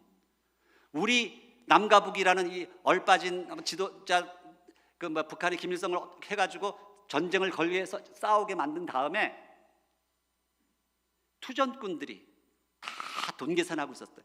여러분, 그걸 이해하셔야 돼요. 우리가 월남전 참전했던 월남 참전 용사가 계실 수도 있는데, 그 비극, 전쟁이라는 것은요, 인간성을 완전히 말살시키거든요. 일본군이 그 악랄한 그 양민 학살하고 했던 것처럼 우리 군대도 월남에서 너무 많은 일을 했어요. 우리 월남전에 참전했던 선교사 한 분이 자기의 수기를 적은 책을 보니까 너무 끔찍해서, 그러면서 그 월남전을 통해서 우리가 돈을 벌어들였잖아요. 돈. 지금 마찬가지입니다. 이 전쟁은 어떤 나라의 비극은 다른 나라에게 경제적 이득을 갖다 투정꾼이 되는 거예요. 그런 전쟁을 우리가 치렀다. 그런데 결국은 전쟁이 한참 벌어지고 있는데, 미국이 샌프란시스코에 일본을 이제 그 어떤 단죄하기 위한 샌프란시스코 이제 그 회의를 소집을 해요. 연합국들 참전국가를 다. 독일하고 이태리는 이미 전쟁 끝나자마자 전쟁 전범 재판을 통해서 다 처리를 했거든요, 정의롭게. 근데 일본만은 아직도 그걸 안 하고 질질질 끌고 있었어요. 왜? 일본이 이용 가치가 있었거든요. 일본의 오키나와의 군대를, 미국 군대를 함으로 말미암아 미국이 이 동아시아의 패권을 장악하는데 굉장히 유효한 가치가 있었기 때문에. 근데 이제 전쟁통에 다들 정신없는데 다 불러 모아놓고 미국이 일본의 전범들을 다 용서해줘요. 거의 다 용서해줘요. 1급 전범이었던 아베 수상의 그 외할아버지 기시노부스케, 이런 사람들은 독일 같았으면 다 사형당했어야 할 사람인데 다 용서해주고 나중에 또다시 수상이 되잖아요. 수상. 그냥 용서해 준 게 아니고요. 731 부대의 그 우리 경성 크리처라는 뭐 요새 영화 나오는 거 있잖아요. 그 생체 실험하는 인간이 그 실험 결과를 미군에게 다 넘겨주는 대신 다 용서해 주고요. 원래 우리에게 반환하기로 했던 모든 섬들을 반환을 다 해야 되는데 원래는 독도가 반환 도서에 들어 있었어요. 근데 아까 38선 걷던 딘 러스크라는 사람이 아주 친일파거든요. 일본에게 유리하게 독도를 막판에 빼버려요. 그래서 지금 우리가 지금 아직도 분쟁이 남아 있는 거예요. 이런 상황이 돼버려요. 아주 잘못 끼워진 그런 됐죠. 그런데 이 상황, 우리 그 소련의 핵실험과 우리 한국 전쟁을 치르면서 전 세계가 소위 냉전 프레임에 딱 갇히게 되는 거예요. 냉전 프레임. 그래서 20세기 전반부는 냉전 시대라고 부르잖아요, 그렇죠? 그 냉전의 희생양이 우리가 된 거예요, 우리나라가. 그런데요, 여기서 아주 놀라운 일이 벌어집니다. 마지막 그 포로 교환하고 이제 정전 협상을 하는데 중공군이 갑자기 미국에 있던 첸 셰션이라는 과학자를 자기네들 미군 포로 내주는 대신에 첸 셰션을 달라고 그래요. 첸 셰션은 누군가 하면요, 중국에서 태어났지만 아주 부유한 집안에 태어나서 장개석의 스칼라십을 받고 갈 정도로 우파 과학자예요. 천재예요. MIT에서 공부하고 칼텍에서 교수하면서 JPL이라는 곳에서 대륙간 탄도미사일 만든 이 천재 과학자가 우파였는데 갑자기 메카시 광풍 때문에 공산주의 국가에서 왔다고 해가지고 연금이 되고 이제 간첩으로 몰리는 거예요. 그러던 첸 셰션을 우리한테 넘기라는 거예요. 그래서 첸 셰션이 졸지에 다시 중공으로 끌려 들어가요. 이 천재가 거기서 이제 중국의 핵 개발을 시작을 해요. 그래서 이 첸 셰션에 의해서 핵 개발이 진행되는 동안에 중국이 어땠나 하면요, 지금 북한이 받는 것보다 훨씬 더 심한 경제 제재를 받습니다. 그래서 그 북한이 고난의 행군 거치면서 한 300만 굶어 죽었다고 하잖아요. 이 중국은 그 당시에 3,500만이 굶어 죽어요. 한 나라를 봉쇄하고 제재를 한다는 게 얼마나 무서운 것인가. 결국 죽는 것은 정치가들이 아니고 그냥 양민들이 죽는 거예요, 양민들이. 근데 그것을 이겨내고 64년도에 원폭, 67년도에 수폭, 그리고 70년대 인공위성, 그래서 이것을 양탄일성이라고 불러요. 양탄일성의 개발에 성공하는 게 1970년도예요. 그리고 나서 역사가 바뀌는 거예요. 이게 딱 되고 나니까 미국이 태도가 달라져요. 그 당시 그 전까지는 대만이 상임이사국이었고 대만을 중국으로 인정했고 이 중국은 유엔에 가입하고 싶어도 가입도 안 시켜줬어요. 그런데 갑자기 대만을 발로 뻥 차버리고 어떻게 되죠? 중국을 상임이사국으로 앉히고 NPT에 가입시키고 하면서 핑퐁 외교, 탁구 선수를 보내서 핑퐁 외교를 하는 거예요. 이 상황이 어떤 상황인가 하면 2017년도에 북한이 핵무력 완성선언을 하죠. 그게 양탄일성 선언하고 똑같은 거예요. 그러자마자 북한이 뭐 했죠? 바로 평창올림픽에 선수단을 보내요. 여러분, 북한이 옛날에 이 중국이 어떻게 했는가 그걸 모를까요? 당연히 알고 있어요. 북한은 그 당시에 어떻게 하든지 중국처럼 자기들도 이제 어떻게 일어나 보려고. 그래서 결국은 70년도에 양탄일성을 완성했는데 이 카터와 등소평 사이에서 10년의 줄다리기.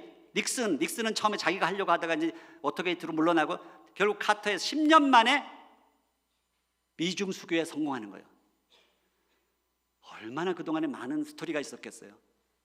저는 2017년도에 북한이 핵무력 완성선언하고 나서 10년 되는 해가 2026년이에요. 2026년, 27년에 큰 변화가 올 것이다. 저는 그렇게 보고 있어요. 핵을 갖고 있기 때문에 협상을 안 할 수가 없어요. 또 하게 됩니다. 근데 이게 그래도 미국이 소련을 견제하기 위해서 중국을 끌어들이고는 싶은데 망설이고 있었어. 계속 망설이고 있었거든요. 그래서 여러 가지 조건을 걸고 이 홍콩을 50년 더 연장해라. 100년 조차를 했는데 50년 연장하니까 이 등소평 마음속에는 너무 속상한 거예요. 홍콩을 아편 전쟁에서 100년 뺏긴 것도 속상한데 50년 더 연장을 하고 하니 그때 뭐라고 유명한 말을 하죠. 흑묘백묘.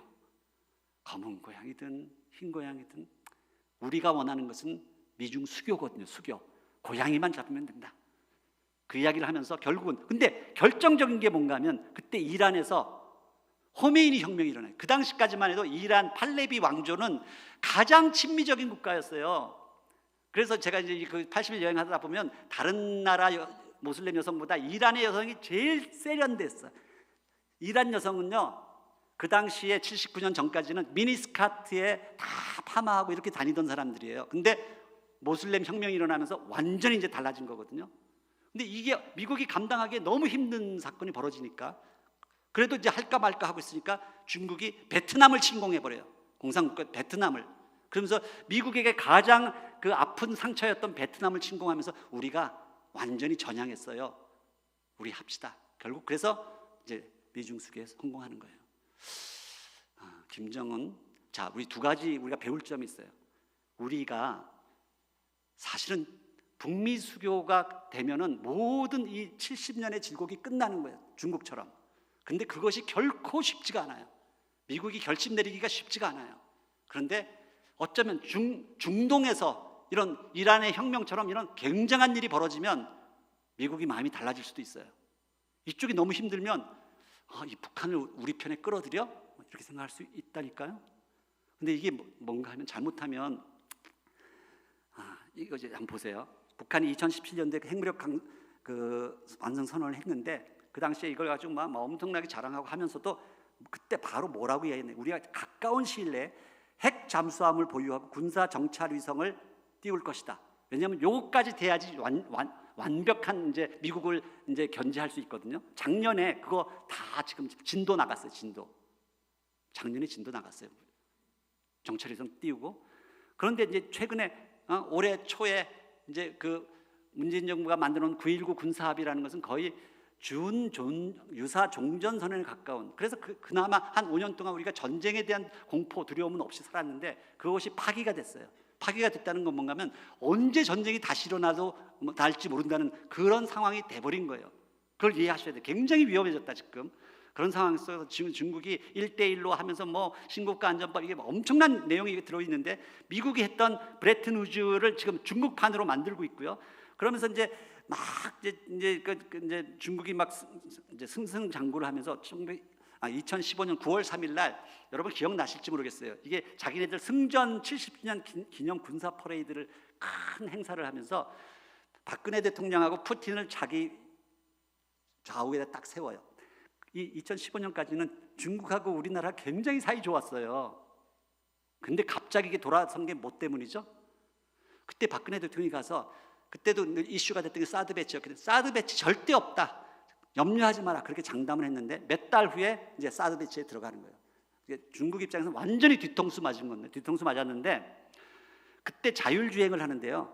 이 중국의 이 이제 미사일이 한 20cm, 10cm 간격을 두고 그냥 자율주행을 하는 거예요. 근데 그것이 미국의 GPS 시스템을 넘어서고 있어요. 바이두 시스템이 그 정밀도가 엄청나다는 것을 깨닫고 이제 미국이 반격을 시작해요. 이 반격이 어떻게 나타나냐면 제일 먼저 나타나는 게 한일 위안부 협정이고 그다음에 사드 배치고 개성공단 폐쇄입니다. 여러분, 제가 2015년 그 크리스마스 지나고 나서 TV를 보고 있는데요. 보통 이런 위안부 협정이나 이런 것들은 뭐 한 1년 년에 걸쳐서 막 줄다리기를 하고 이렇게 협정이 되는 게 정상적인 외교인데 아무런 사전 예고도 없이 갑자기 뉴스를 보고 있는데 자막에 딱 뜨는 거예요. 한일 위안부 협정 타결. 너무 놀랐어요 제가. 그래서 설거지하고는 제 아내에게 소리 질렀던 기억이 나요. 여보 큰일 났어. 이제 우리 또 다시 냉전이야. 제가 그렇게 소리 질렀어요. 왜냐하면 이 위안부 협정의 의미가 뭔지를 아셔야 돼요. 1965년도에 한일 국교 정상화할 때 3억 달러 이제 무상 원조를 받으면서 그걸 독립축하금이라고 해요. 배상, 변상 그거 아니에요. 일본은 절대로 자기들이 나쁜 짓 했다고 인정하지 않아요. 그냥 독립축하금으로 우리한테 3억 달러를 주면서 모든 걸 다 퉁쳤어요. 강제징용 문제, 원법 피해자 문제 모든 걸 다 리스트업해서 다 퉁쳐버렸는데 그때 하나 빠진 게 위안부예요. 왜냐하면 위안부 할머니들이 창피하니까 그때까지 커밍아웃을 안 했어요. 그래서 위안부 문제가 거기서 빠져 있었던 거예요. 근데 그걸 박근혜 대통령 시절에 마지막으로 다 퉁쳐버린 거예요. 그러니까 협상 카드가 없어진 거예요. 근데 왜 이게 중요한가 하면 미국의 입장에서는 한미를 묶어서 옛날 샌프란시스코에서 했던 것처럼 한미를 묶어서 똘똘 뭉쳐야지 이 북중러랑 맞서서 이 냉전 구도가 생기잖아요. 냉전 구도가 생기면 생길수록 누가 좋죠? 누가 좋아요? 그들이 좋아요. 그들이 누굴까요? 미, 중, 일러 이 주변국들이 좋은 거예요. 우리가 싸우면 싸울수록 그들에게는 꽃놀이패. 이걸 만들려고 그렇게 애를 쓰는 거예요. 근데 거기 우리가 지금 이제 들어가 있다. 지금 그런 것이고요. 놀라운 것은 이 위안부 협정과 사드 배치와 개성공단 폐쇄가 딱 2달 사이에 다 이루어졌어요. 박근혜 대통령이 절대 사드 배치 없다고 했는데 갑자기 마음이 바뀌어서 이 3가지를 다 했을까요? 이게 저는 박근혜 대통령 그분의 그 성정으로 봐서 그분이 혼자 결정할 수 있는 문제가 아니에요. 이것은 뒤에 막강한 미국의 영향력이 있었다. 저는 그렇게 생각하는 것이고요. 개성공단 폐쇄되고 나서 그 중소기업 사장들이 얼마나 가슴을 치고 했는지 몰라요. 갑자기 그 전날 며칠 전까지 개성공단 폐쇄 절대 염려하지 말라 했는데 갑자기 된 거예요. 개성공단에서 우리가 흔히 보수진영에서 퍼주기라고 이야기하잖아요. 그래서 어제 김진양 개성공단 이사장 그분들의 강의 한번 들어보시라는 거예요. 퍼주기가 아니라 우리가 10배로 퍼받기였어. 퍼받기. 개성공단에서 이익 보지 못한 그런 기업은 그건 기업도 아니에요. 말통하지. 어디 도망가. 지금 그래서 베트남으로 다 이전했는데 겨우 기술 가르쳐 놓으면 도망가지. 월급은 거의 10배로 줘야지. 개성공단 여기서 폐쇄되고 나서 사장 중에 자살한 분도 계시고요. 이거 다시 열어달라고 그렇게 하는데도 정부가 일체 보상도 안 해요. 이 사건이 왜 일어났는가? 이 신냉전 체제를 만들기 위해서야. 근데 지금 시대는요, 다자외교 시대예요.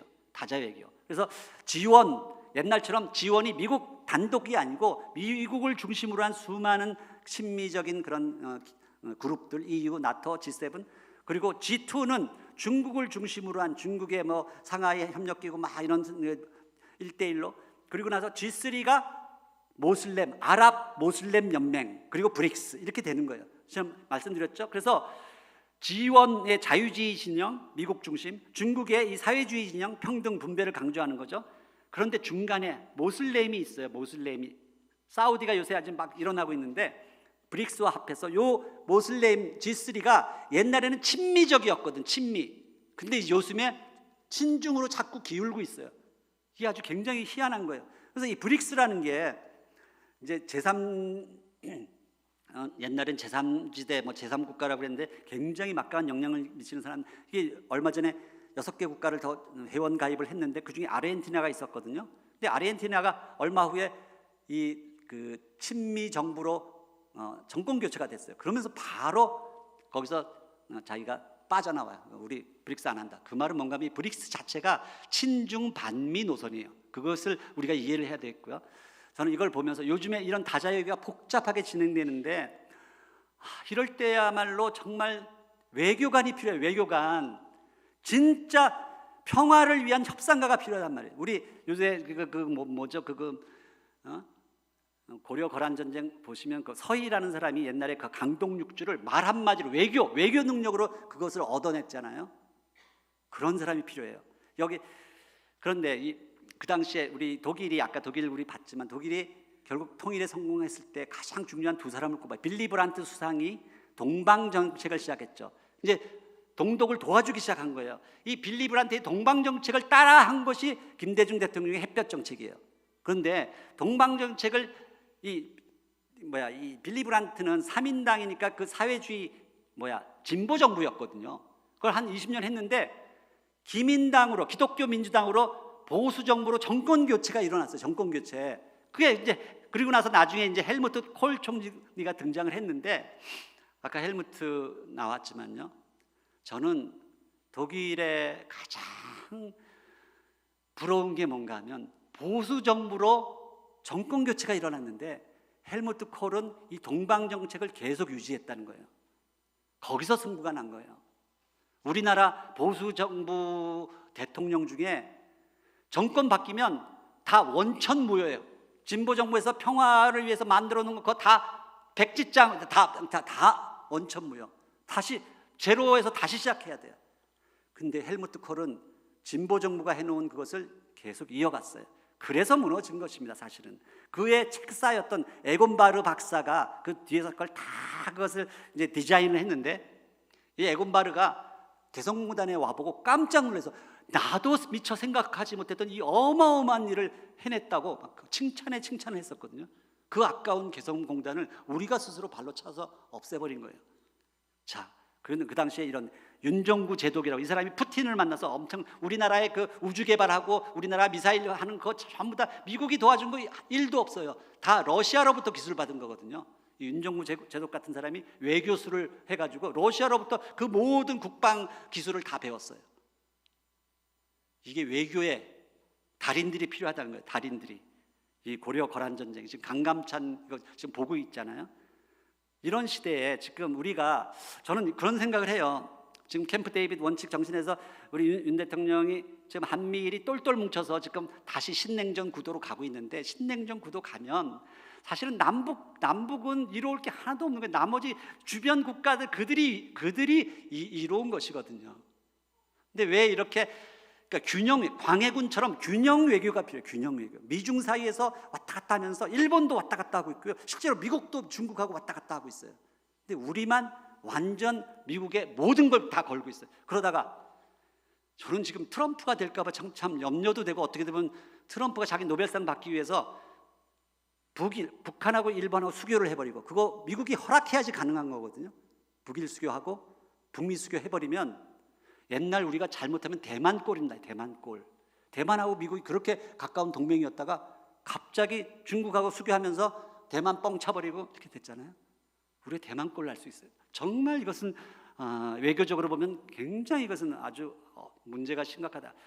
요즘에 아까 모슬렘 사우디가 지금 일어나고 있는데, 뭐 이 네옴시티 이야기 들어봤을 거예요. 이 사우디 이 빈살만이 아주 외교를 지금 잘하고 있거든요. 바이든하고 시진핑 사이에서 왔다 갔다 하면서 자기 실리를 다 취하고 있어요. 이런 게 필요한데, 그런데 어쨌든 이 중국이 아까 이야기한 것처럼 그 원수지간이었던 시아파, 수니파 그 이란과 사우디를 화해시켰어요. 미국이 여기서 이제 깜짝 놀란 거죠. 보세요. 그래서 이 사우디나 이란이 지금 중국 중심의 상하이 협력 기구에 다 가입을 하고 이런 일이 벌어져요. 이게 갖고 있는 그 의미를 이해하셔야 되는데, 그래서 G2와 G3가 만나고 있는데, 빈살만 이것은 무슨 의미를 가지고 있냐면, 우리나라가요, 원래 우리는 이 그 수니파 중심의 사우디나 뭐 UAE 같은 이런 아랍 국가하고 우리는 친했고, 북한은요, 제가 이제 북한에 이제 비행기 타고 이제 북경에서 평양 들어가다 보면 전부 다 시리아, 이란 이런 사람들이 가득 같이 타고 있어요. 이들은 시아파 중동 국가랑 가까웠거든요. 서로 원수지간이었는데, 근데 이 둘이 화해를 해버린 거예요. 화해. 그 말은 뭔가 하면 빈살만이 이제 평양에 들어갈 수 있는 길이 열렸다는 거예요. 굉장히 중요한 것입니다. 저는 그날이 올 거라고 보고 있어요. 그것이 한반도의 판도를 바꿀 수 있는 굉장히 중요한 것이 될 것이다. 1대1로 포럼하면서 뭐 엄청난 140개국을 지금 중국이 G2와 G3가 만났는데, 그들의 그 막강한 영향력을 우리가 부산 엑스포가 어떻게 이겨요? 그건 불가능한, 처음부터 아예 안 되는 거예요. 안 되는 거. 사우디의 빠른 변신을 보세요. 사우디가 원래는 여성이 운전도 못하던 나라인데 우주 비행사를 여성을 벌써 보냈어요. 이건 더 황당한 외신인데요. 이 그 메카의 카바 신전은 이건 모슬렘들이 엄청난 성지거든요. 여기는 모슬렘들밖에 못 들어가던 곳인데, 갑자기 최근에 사우디가 유대인하고 크리스찬 부부가 이 카바 신전 바로 앞에까지 가서 관광하고 있는 모습을 일부러 보내는 거예요. 일부러. 우리가 지금 아이가 변했어요, 뭐 이런 프로그램처럼 우리가 변했어요. 사우디가 변하고 있어요. 지금 그걸 알려주는 거예요. 왜? 사우디는 지금 2027년 아시안컵, 29년 동계아시안, 30년 세계 엑스포 유치했죠. 2030의 사우디 프로젝트, 네옴시티 프로젝트 완성하겠다고 하지. 34년대 하계 아시안컵, 34년대 월드컵 줄줄 다 유치해 놓고 있어요. 뭔가 하면 사우디가 세계 역사의 중심으로 지금 진입하고 있다는 거예요. G3가. 이 역사를 볼 줄 아는 안목이 필요한 거예요. 그래서 사우디는 모슬렘이잖아요. 모슬렘. MBS가 뭐죠? 무하마드 빈 살만. MBS의 꿈은 우리가 킹덤 오브 갓을 원하는 것처럼 이 사람들은 킹덤 오브 모슬렘을 원해요. 이것이 마지막 충돌이에요. 마지막 우리 선교에서 킹덤 오브 갓하고 킹덤 오브 모슬렘의 충돌이 마지막 큰 전쟁이 남아 있는 거예요. 그런데 요즘에 아주 이상한 일이 벌어지고 있어요. 초막절이 가까워지는데 그러니까 우리 3대 절기 6월절, 오순절, 초막절이 되면 그 통곡의 벽에 유대인뿐만 아니라 이 크리스찬들이 잔뜩 모여요. 잔뜩 모여가지고 막 뒤섞여서 하는데 이것이 뭔가 하면 있을 수 없는 일이에요. 있을 수 없는 일이에요. 왜냐면 2000년 동안 크리스찬하고 이 모슬렘들은 원수지간이었거든요. 근데 이들이 지금 한 덩어리가 돼요. 이게 스가랴 14장 이런 데 예언되어 있는 거예요. 그건 마지막 때의 모습이에요. 마지막 때의 모습. 요한계시록에 이야기하고 있는 4대 재앙이 뭔가 하면 전쟁, 지진, 기근, 전염병, 온역. 이게 지금 다 일어나고 있고요. 그러면서 역사의 구심점을 향해서 G1, G2, G3가 예루살렘이 무거운 돌이 되기 위해서 지금 몰려가고 있는 거예요. 자, 지금 역사를 보는 관점. 자, 보세요. 우리가 요셉의 시대에 대해서 공부했잖아요. 요셉의 시대는 뭐예요? 그 총리가 돼서 그 시대의 지원을 좌우지하는 거예요. 그게 요셉의 시대예요. 근데 그런 친유대 국가가 세월이 지나 보면 반유대 국가로 변해요. 그래서 바로가 나타나서 어린아이들을 죽이고 그래서 출애굽을 하는 거예요. 출애굽은 모세의 시대는 이제 지원과 유태인이 분리되는 거예요. 유태인의 움직임을 보면 세계 역사를 알 수 있어요. 처음에는 전부 다 친유대 국가였어요. 뭐 스페인도 그랬고 화란도 그랬고 영국도 그렇고 독일도 다 친유대 국가였다가 돌변하는 거예요. 여러분 1차 대전 때는 독일이 그 당시에 가장 친유대 국가였어요. 그래서 유태인들이 독일군에게 막 참전해서 막 러시아하고 싸웠거든요. 그러던 친유대 국가 독일이 갑자기 히틀러가 등장하면서 반유대 국가로 바뀌는 거예요. 미국이 지금은 전 세계에서 가장 친유대 국가죠. 영원하지 않습니다. 언젠가 미국도 돌변할 날이 올 거예요. 그러면 유태인들이 쫓겨나는 거예요. 그래서 이스라엘, 알리야로 갈 수밖에 없는 거예요. 그런 시대가 오고 있다. 자, 보세요. 지금 시대를 저는 전체를 보는 안목을 지금 여러분한테 보여주는 거죠. 지금 우리 동북아 한반도를 둘러싼 이곳이 시대의 변곡점이었어요. 근데 역사의 변곡점을 향해서 지금 이게 큰 벨트가 묶여 있어요. 벨트. 이 벨트 안에서 21세기 역사가 지금 움직이는 거예요. 이 벨트 전체를 볼 수 있어야 돼요. 지금 중국이 뭐 엄청난 양자통신위성 쏘고 이제 그 인프라를 만들고 있잖아요. 중국에 만들고 있는 그 인프라를 우리가 흔히 1대1로라고 불러요. 1대1로. 그런데 여기가 만일 북일 수교, 북미 수교가 일어난다면 동북아 이 한반도를 둘러싼 이 부분이 시대의 변곡점에 세워지는 이 동북아 골든 허브가 될 거예요. 그래서 세계 역사를 움직이는 허브가 될 거예요. 여기에 G1, G2, G3가 다 몰려들 것입니다. 다 몰려들. 그날이 올 거예요. 그것이 남북이 연결돼서 이제 유라시아까지 가는 그날이 되는 거예요. 근데 감사하게도 중국이 이미 1대1로 인프라를 다 구축해 놨어. 우리는 그들이 만들어 놓은 로마가 만들어 놓은 그 길을 따라서 가듯이 그들이 만들어 놓은 이 1대1로를 이용하기만 하면 돼요. 그날이 온다는 것이에요. 지금 우리 ESG 열풍인데 ESG 뭐 이거 다 설명할 시간 없지만 ESG 중에 제일 중요한 게 세계 시민, 기업 시민인데 우리나라는 평화 시민이 너무너무 중요해요. 평화 시민. 평화 시민의 평화라는 언덕을 넘어야 되는데 제가 이제 그 철강에 이제 지금 이제 스페셜티가 있으니까 제가 이제 지금 하고 있는 게 포항공대에서 남북한 철강 공동체라는 것이 저의 오랜 수건이고 꿈이에요. 제가 연변에 있을 때도 그 무산 두만강에서 무산을 내다보면 무산은 아시아에서 제일 큰 철광석이 나는 단지거든요. 근데 그 무산의 철광석을 포항제철하고 연결해가지고 지금 친환경, 그러니까 용광로는 이제 역사 속에서 사라질 거예요. 용광로는 CO2를 너무 많이 배출하기 때문에 지금 포스코가 CO2를 제일 많이 배출하는 기업은 이거 용광로 없애야 돼요. 그러면 포스코가 살아날 길은 CO2가 없는 수소 환원 제철의 새로운 공법을 만들. 그걸 지금 제가 컴퓨터 시뮬레이션하면서 그걸 연구하고 있는데 이걸 가지고 이제 남북한이 철강 공동체를 만나요. 서로 협력하는. 이게 왜 중요한가? 여러분 2차 대전 후에 독일, 프랑스, 영국 다 적대 국가였죠. 이들이 전쟁 재발을 위해서 한 게 뭔가 하면 철강 공동체, 석탄 공동체 이거 만들어서 평화를 유지하면서 그게 나중에 EU가 된 거예요. EU. 우리가 철강 공동체를 만드는 순간 한반도에 평화가 찾아옵니다. 그래서 제가 하고 있는 이 프로젝트 너무너무 중요하고 기도해 주시기를 바라고요. 너무 놀라운 것은 포스코에 사가가 있잖아요. 근데 박목월 시인이 사가를 지었는데 끌어라 용광로 어쩌고 저쩌고 해서 맨 마지막에 통일과 중흥의 연동력대 통일이 들어가 있더라고요. 그래서 이건 정말 예언자적인 그런 식구다 생각하고요. 원래 철의 역사, 여러분 북한이 우리보다 73년도까지 더 잘 살았다고 이야기해요. 흔히 GDP가 우리 3배 정도였어요. 우리는 완전 거짓대가 울울 하던 시기에 엄청나게, 그때 북한의 철강이 우리보다 앞섰거든요. 지하철도 우리보다 먼저 만들었고 고층 아파트도 우리보다 더 먼저 만들었어요.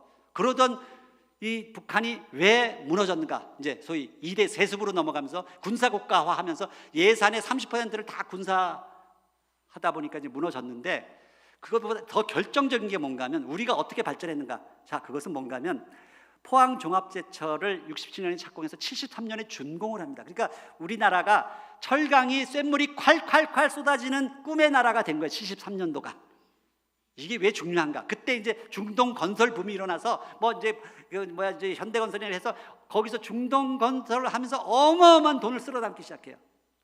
그러면서 우리나라 경제가 올라간 거예요. 포항제철 없었으면 꿈도 못 꾸는 일이에요.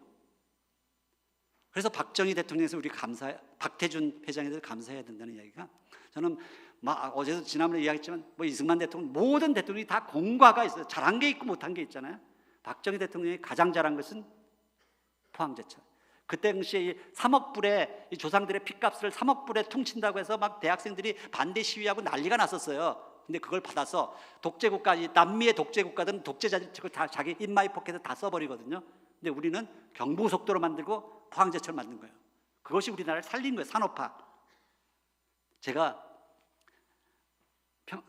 북한에 있을 때 함흥 바로 옆에 흥남비료연합기업소를 갔어요. 그래서 제가 여기서 직접 찍은 사진인데, 일제시대 때 만든 아시아 최대의 이런 비료 공장인데, 거기에 가보니까 놀랍게도 김일성 주석이 비료는 곧 쌀이요 쌀은 곧 사회주의입니다 하고 딱 이 휘호를 써놓은 게 있더라고요. 이게 73년도 그때 똑같은 그 시기에 두 지도자가, 물론 김일성 주석이라고 나쁜 뜻을 했겠어요. 정말 이 사람의 꿈은 이 인민들을 이밥에 고깃국 먹이는 게 꿈이었던 사람이에요. 그러니까 농업 입국을 부르짖은 거예요. 농업 입국. 근데 우리는 제철 입국을 부르짖어요. 한 지도자는 철은 산업의 쌀이라고, 한 지도자는 비료가 쌀이라고 이렇게 하니, 거기서 이제 지도자의 안목이 두 나라의 운명을 가는 거예요. 운명을.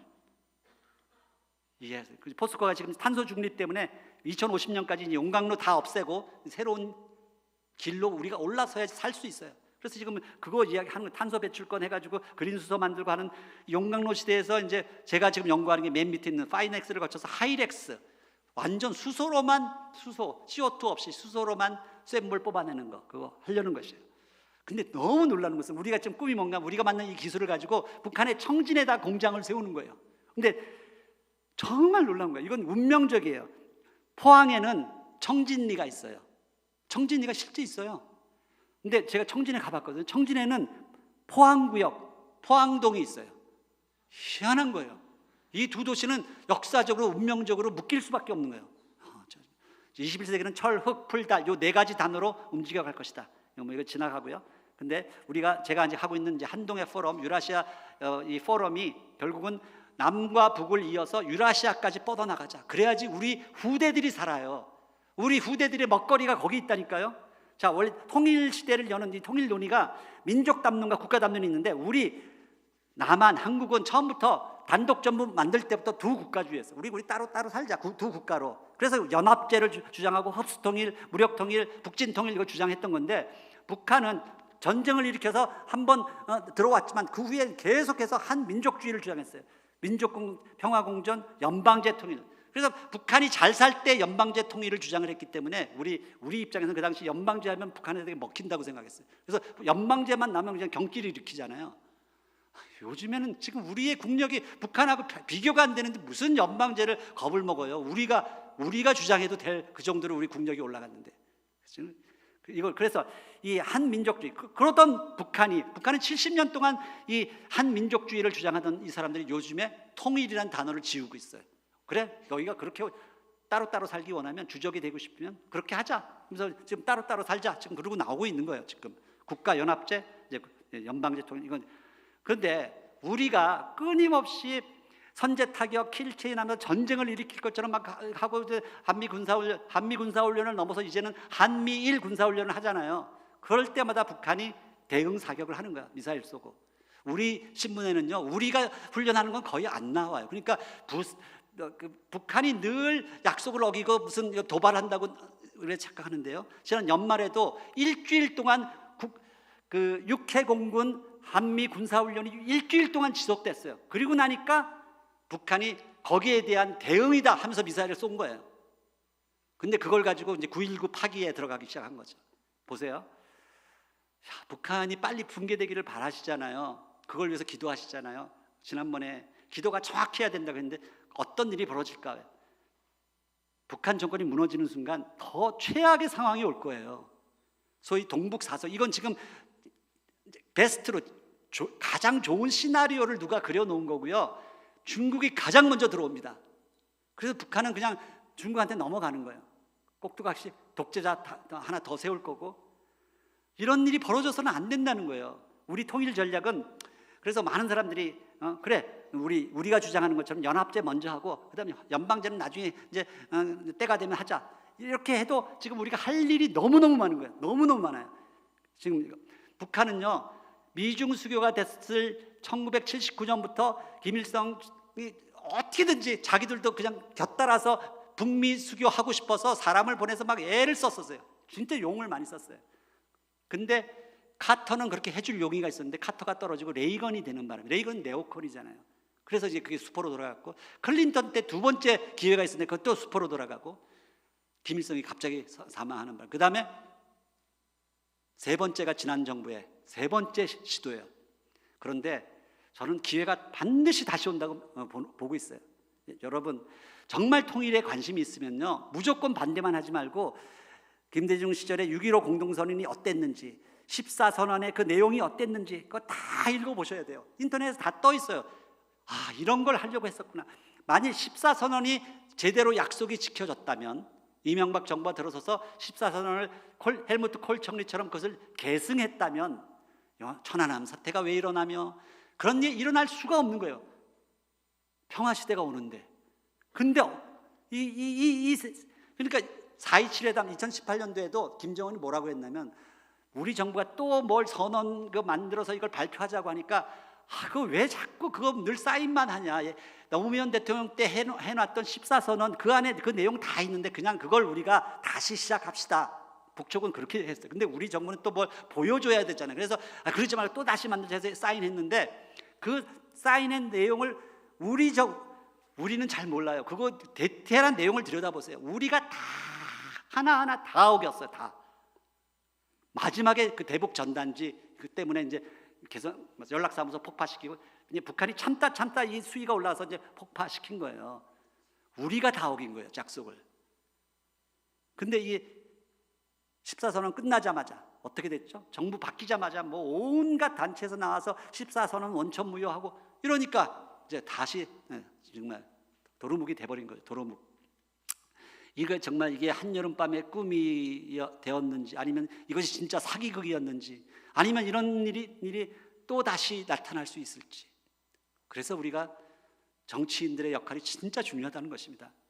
아까도 말했지만 진보 정부는 원래부터 그쪽을 나가려고 하잖아요. 평화 하면서 북한하고 이렇게 경제 협력하고 하려고 그쪽으로 가는데, 그런데 보수 정부에서 그런 사람이 나와줘야 돼. 헬무트 콜 총리처럼.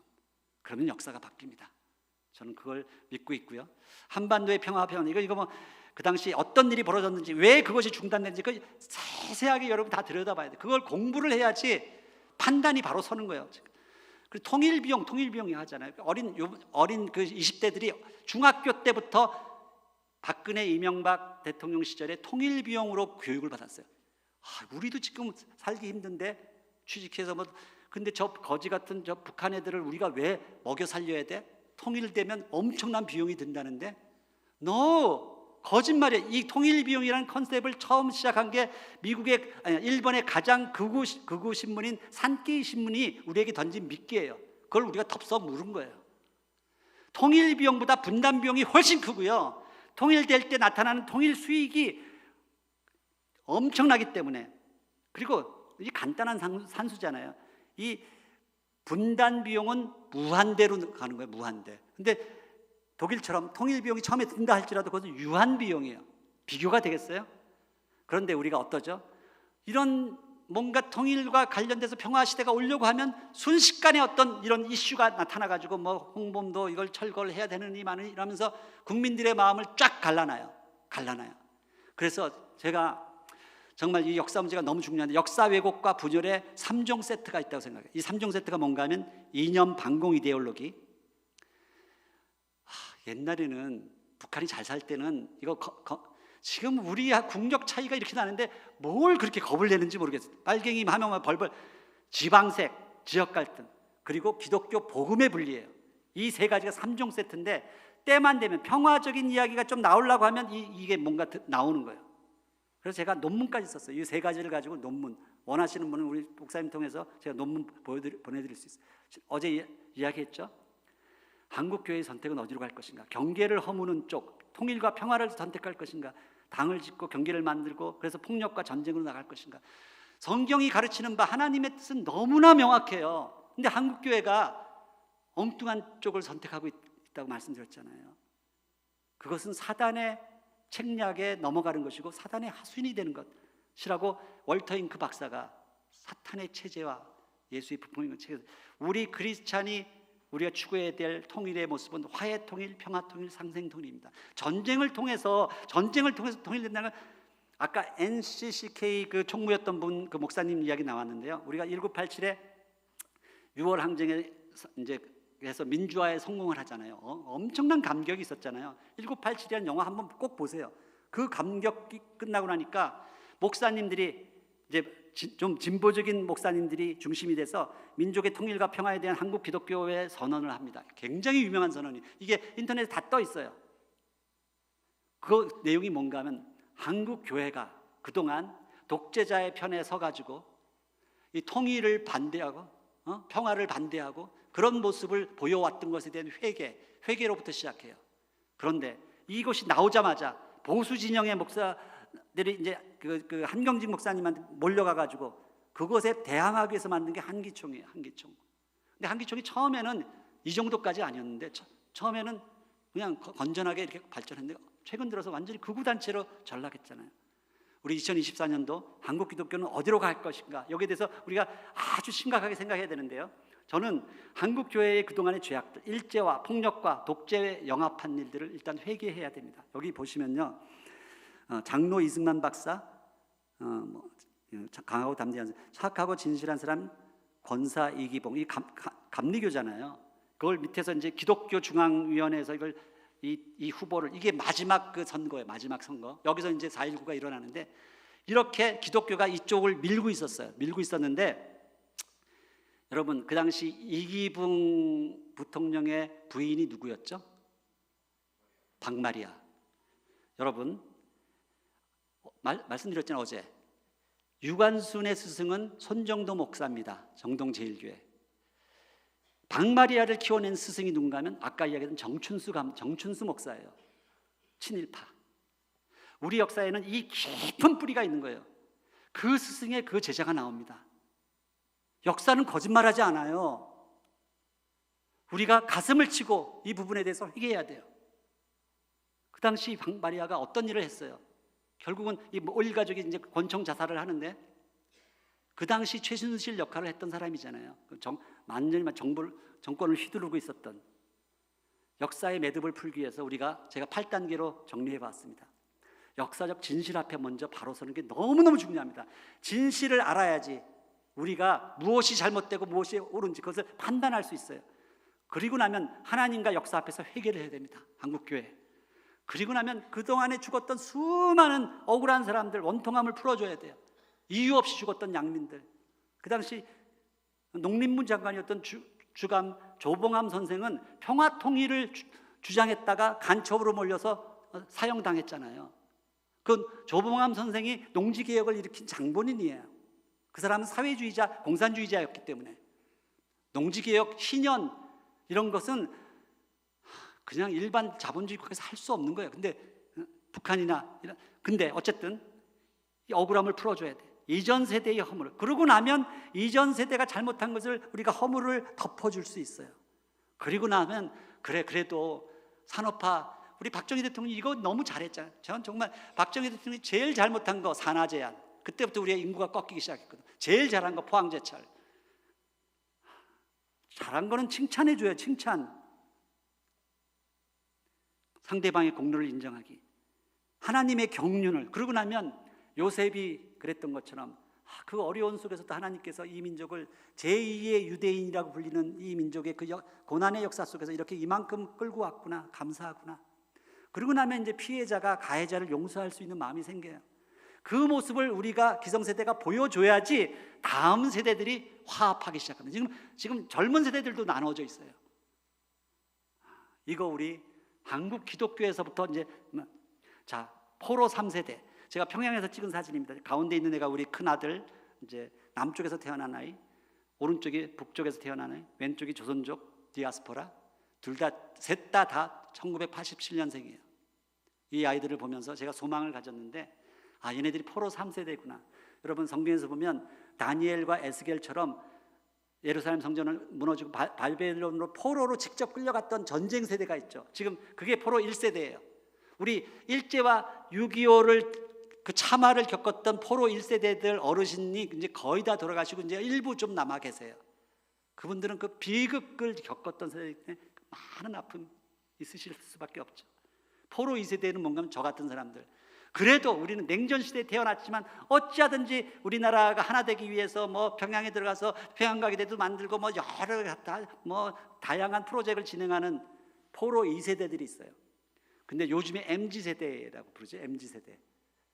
아무 관심이 없어요. 우리가 가르치질 않았기 때문에, 역사를 안 가르쳤기 때문에 뭐 통일이고 뭐가 우리끼리 잘 살면 되지 한심해 보이는. 그러니까 페르시아에 나중에 태어나가지고 아무 역사의식도 없었던 그 포로 3세대들 중에 누가 나타나나 하면, 그러니까 포로 2세대가 누군가 하면 그 당시 수룹바벨 학개스가랴 포로 2세대, 포로 3세대가 누군가 하면 느헤미야, 에스라, 에스더 2세대예요. 근데 이 성전 재건을 완성했던 세대가 누군가 하면 이 포로 3세대예요. 포로 3세대. 그래서 우리가 포로 3세대를 키워야 되는 거예요. 지금 한심해 보이는 이 MZ세대들이 결국은 통일의 대업을 완성할 그들이라는 거예요. 그들을 우리가 키워내야 돼요. 우리 하늘가족교회가. 그래서 통일 일꾼을 제가 키우려고 애를 쓰고 있는 것입니다. 지금 한동대 출신인데 포항공대 데리고 와가지고 어떤 예언자 릭 라이딩이라는 그 예언자가 집회를 하면서 이런 이야기를 했어요. 우리 남북한이 지금 N과 N극, S와 이 말굽자석의 두 개가 서로 막 밀쳐내고 있는데 우리는 북쪽이 변해야 된다고 생각하잖아요. 근데 이 예언자가 본 환상은 남쪽의 말굽자석이 쫙 돌아가면서 철커덕 달라붙었어요. 그러면서 쫙 중국을 거쳐서 중앙아시아를 거쳐서 이스라엘까지 쫙 움직이는 그 환상을 보았다고 이야기했습니다. 우리가 남쪽 교회가 변해야 되는 거예요. 저들은 준비가 돼 있어요. 통일을 위해서 그렇게 70년 동안 정말 애태우던 사람들이에요. 저 사람들은. 통일한국이 되면 어떤 일이 벌어질까요? 우리가 영국만큼의 대국이 돼요. 거의 이제 1억에 가까운 대국이 되고, 지하자원은 북한의 지하자원은 뭐 말을 할 수가 없어요. 지금 잠재 가치를 아예 측정할 수 없는 어마어마한 노동력과 기술력이 결합하고 4차 산업혁명 강화, 산업 부흥, 이런 일자리, 우리 아이들 지금 일자리 없다고 난리잖아요. 우리가 남북 경협이 시작되는 순간 옛날 우리가 70년대 80년대 막 일어나던 그 어마어마한 일자리들이 생겨날 거예요. 우리 다음 세대의 미래가 걸린 일이야. 미래. 근데 그걸 우리가 가로막고 있는 거예요. 기성세대들이.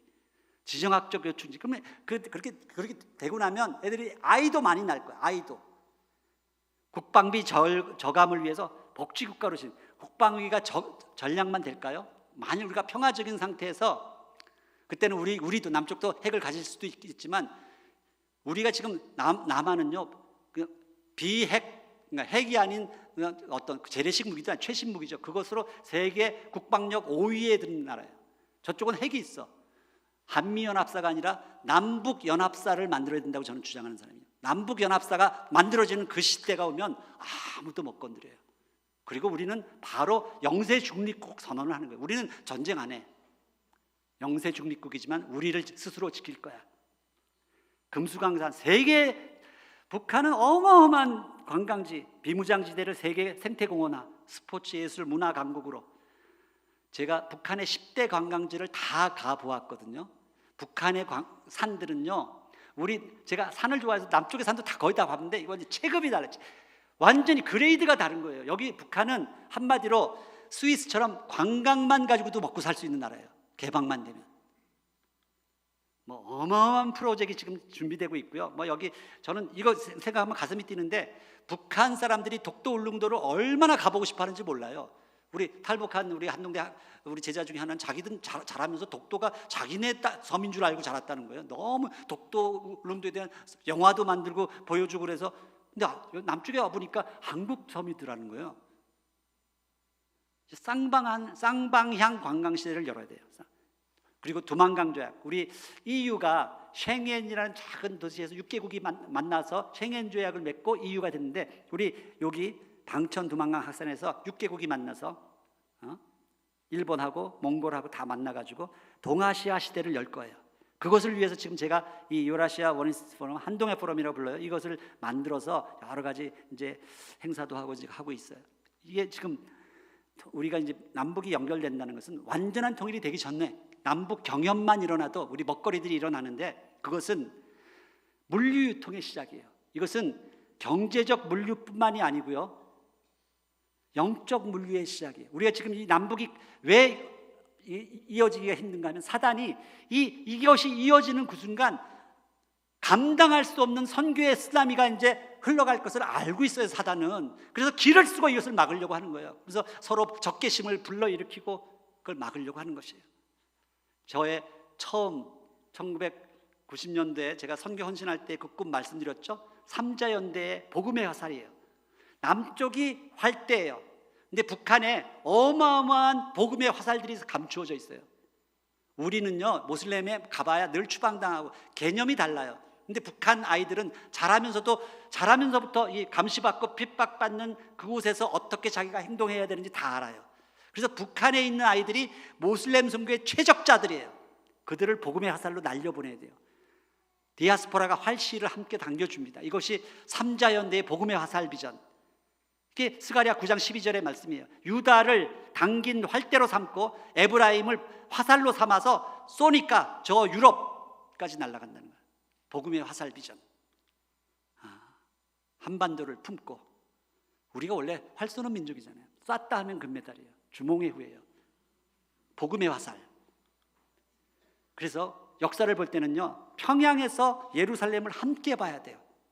시대의 변곡점에서 역사의 변곡점, 동양의 예루살렘에서 본 예루살렘까지. 여러분, 평양에 가면 부흥역이 있다는 거 들어보셨죠? 부흥역. 여기 처음 갔을 때 제가 얼마나 감동이었는지.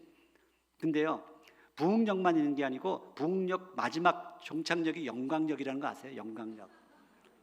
그래, 그때 너무 놀랐어요. 우리가 부흥 하는데 부흥이 마지막 종착역이 아니구나. 영광역이 있고. 근데 한참 전에 어떤 역인 줄 아세요? 우리 평양이 옛날 동양의 예루살렘이 괜히 나온 말이 아니거든요. 통일역이 있었어. 통일역. 그리고 선교역도 있어요. 선교역. 자, 보세요. 근데 최근에 북한이 화가 나가지고 통일역에서 통일을 지워버렸어요. 통일을 지워버리고 그냥. 근데 너무 황당한 게 뭔가 하면, 그러면 이름을 바꿔야 될 거 아니에요? 뭐 아무개역이라고. 근데 그냥 지워버리고 그냥 역이야. 이름이 역. 그거 보면서 제가 막 애잔한 마음이 들어요. 북한 사람들 지금 화가 나서 통일 지우고 있지만 이거 언제든지 다시 복원할 수 있는 거예요. 복원. 그래서 거기다 그냥 빈자리로 남겨놓은 거예요. 세상에 역이라는 역이 어디 있어? 역 갑시다.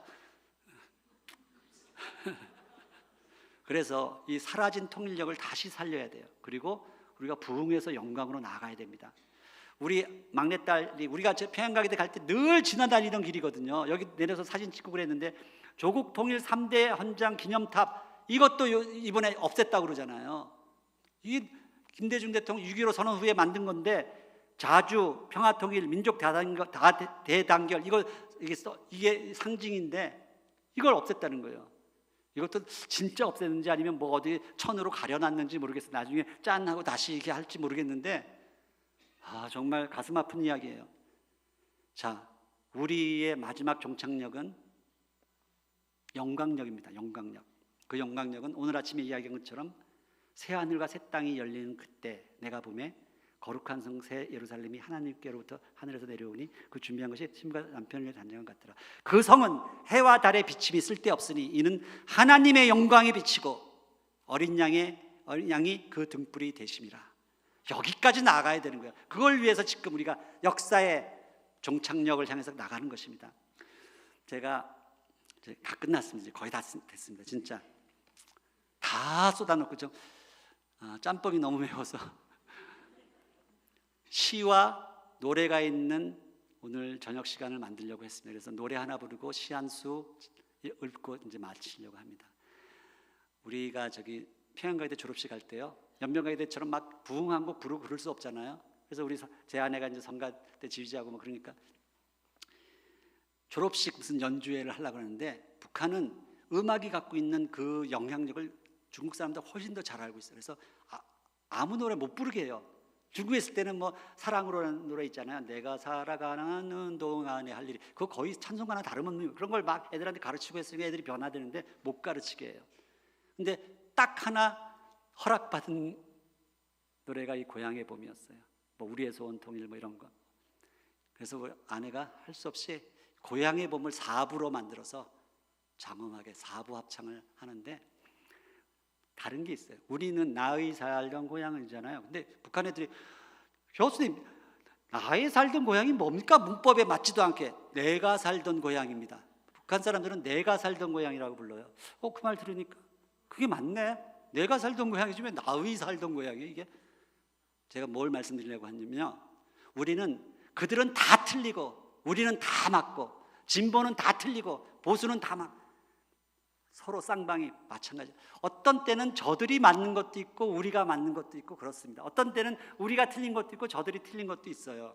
그것을 서로 인정해야지 하나로 모아지는 거예요. 자, 우리 북한식으로 내가 살던 고향은 노래 한번 같이 불러봅시다.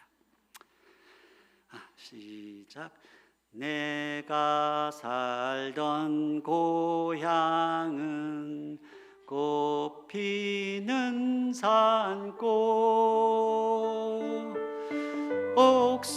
옥숭아꽃 살굽고 아기 진달래 울긋불긋 꽃대걸 차린 동네, 그 속에서 놀던 때가 그립습니다.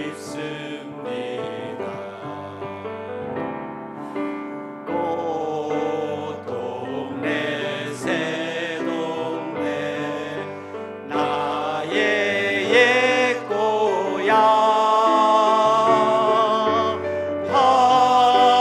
파란들 남쪽에서 바람이 불면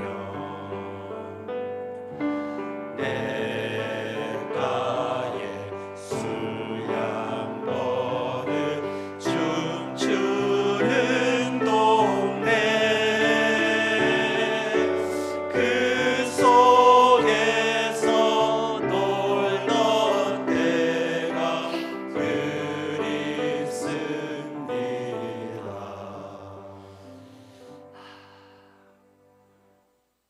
복음성가입니다. 제가 직접 쓴 시 하나 낭송하겠습니다. 결애라는 시입니다. 한 결애로 태어났다는 것, 그 의미는 무엇일까? 내 아버지의 아버지가 당신 아버지의 어머니와 먼 친척벌이 된다는 것인가? 우리의 노란 얼굴색이 납작한 콧잔등이 서로 닮았다는 뜻인가? 우리 아이들의 엉덩이 반점이 결애를 말해주는가? 결애는 그런 뜻이 아니다. 억울한 헤어짐으로 가슴에 듯 아파할 때, 재회의 통곡을 보며 함께 부둥켜 눈물을 흘릴 때, 구수한 된장국으로 주름진 미소가 마주볼 때, 놀이패 어울림의 장단으로 어깨춤이 두둥실 절로 날 때, 꼴 하나의 통쾌함으로 반도산천이 메아리 칠 때, 하나가 되고픈 간절함으로 숨죽여 흐느껴 기도할 때 우리는 결례가 된다. 기도하시겠습니다.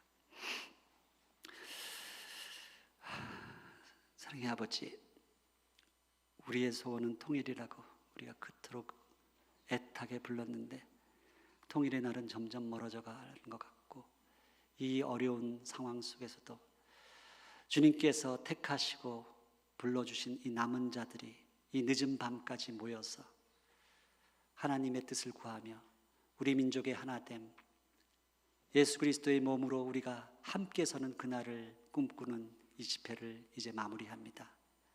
부족한 자, 제가 전하지 못한 많은 이야기들 성령께서 앞으로 지속적으로 들려주시고, 우리 민족이 하나님의 영광을 드러내는 그 민족으로 한반도에서 복음의 화살로 중국과 중앙아시아, 중동을 거쳐서 주님이 오실 그 자리, 역사의 변곡점까지 함께 날아가는 그런 거룩한 나라가 되게 하여 주시옵소서. 그 역사 가운데 사랑하는 우리 하늘가족교회 모든 성도님들, 그 가정 주님께서 축복해 주시고, 날마다 이 통일을 위한, 북한을 위한, 하나됨을 위한 이 눈물의 잔을 채워가는 그런 성도들, 교회 되게 하여 주시옵소서. 그래야 이 교회가 라이프치히에서 모였던 독일 통일을 이루어냈던 그 교회, 그 터전이 될 수 있도록 주님 축복하시고 축사하여 주시옵소서. 주님, 당신께 모든 걸 의탁드리고 우리 민족의 앞날과 운명과 하나님 나라의 마지막 모든 역사를 주님 손에 올려드리며 우리 주 예수 그리스도 이름으로 기도했습니다.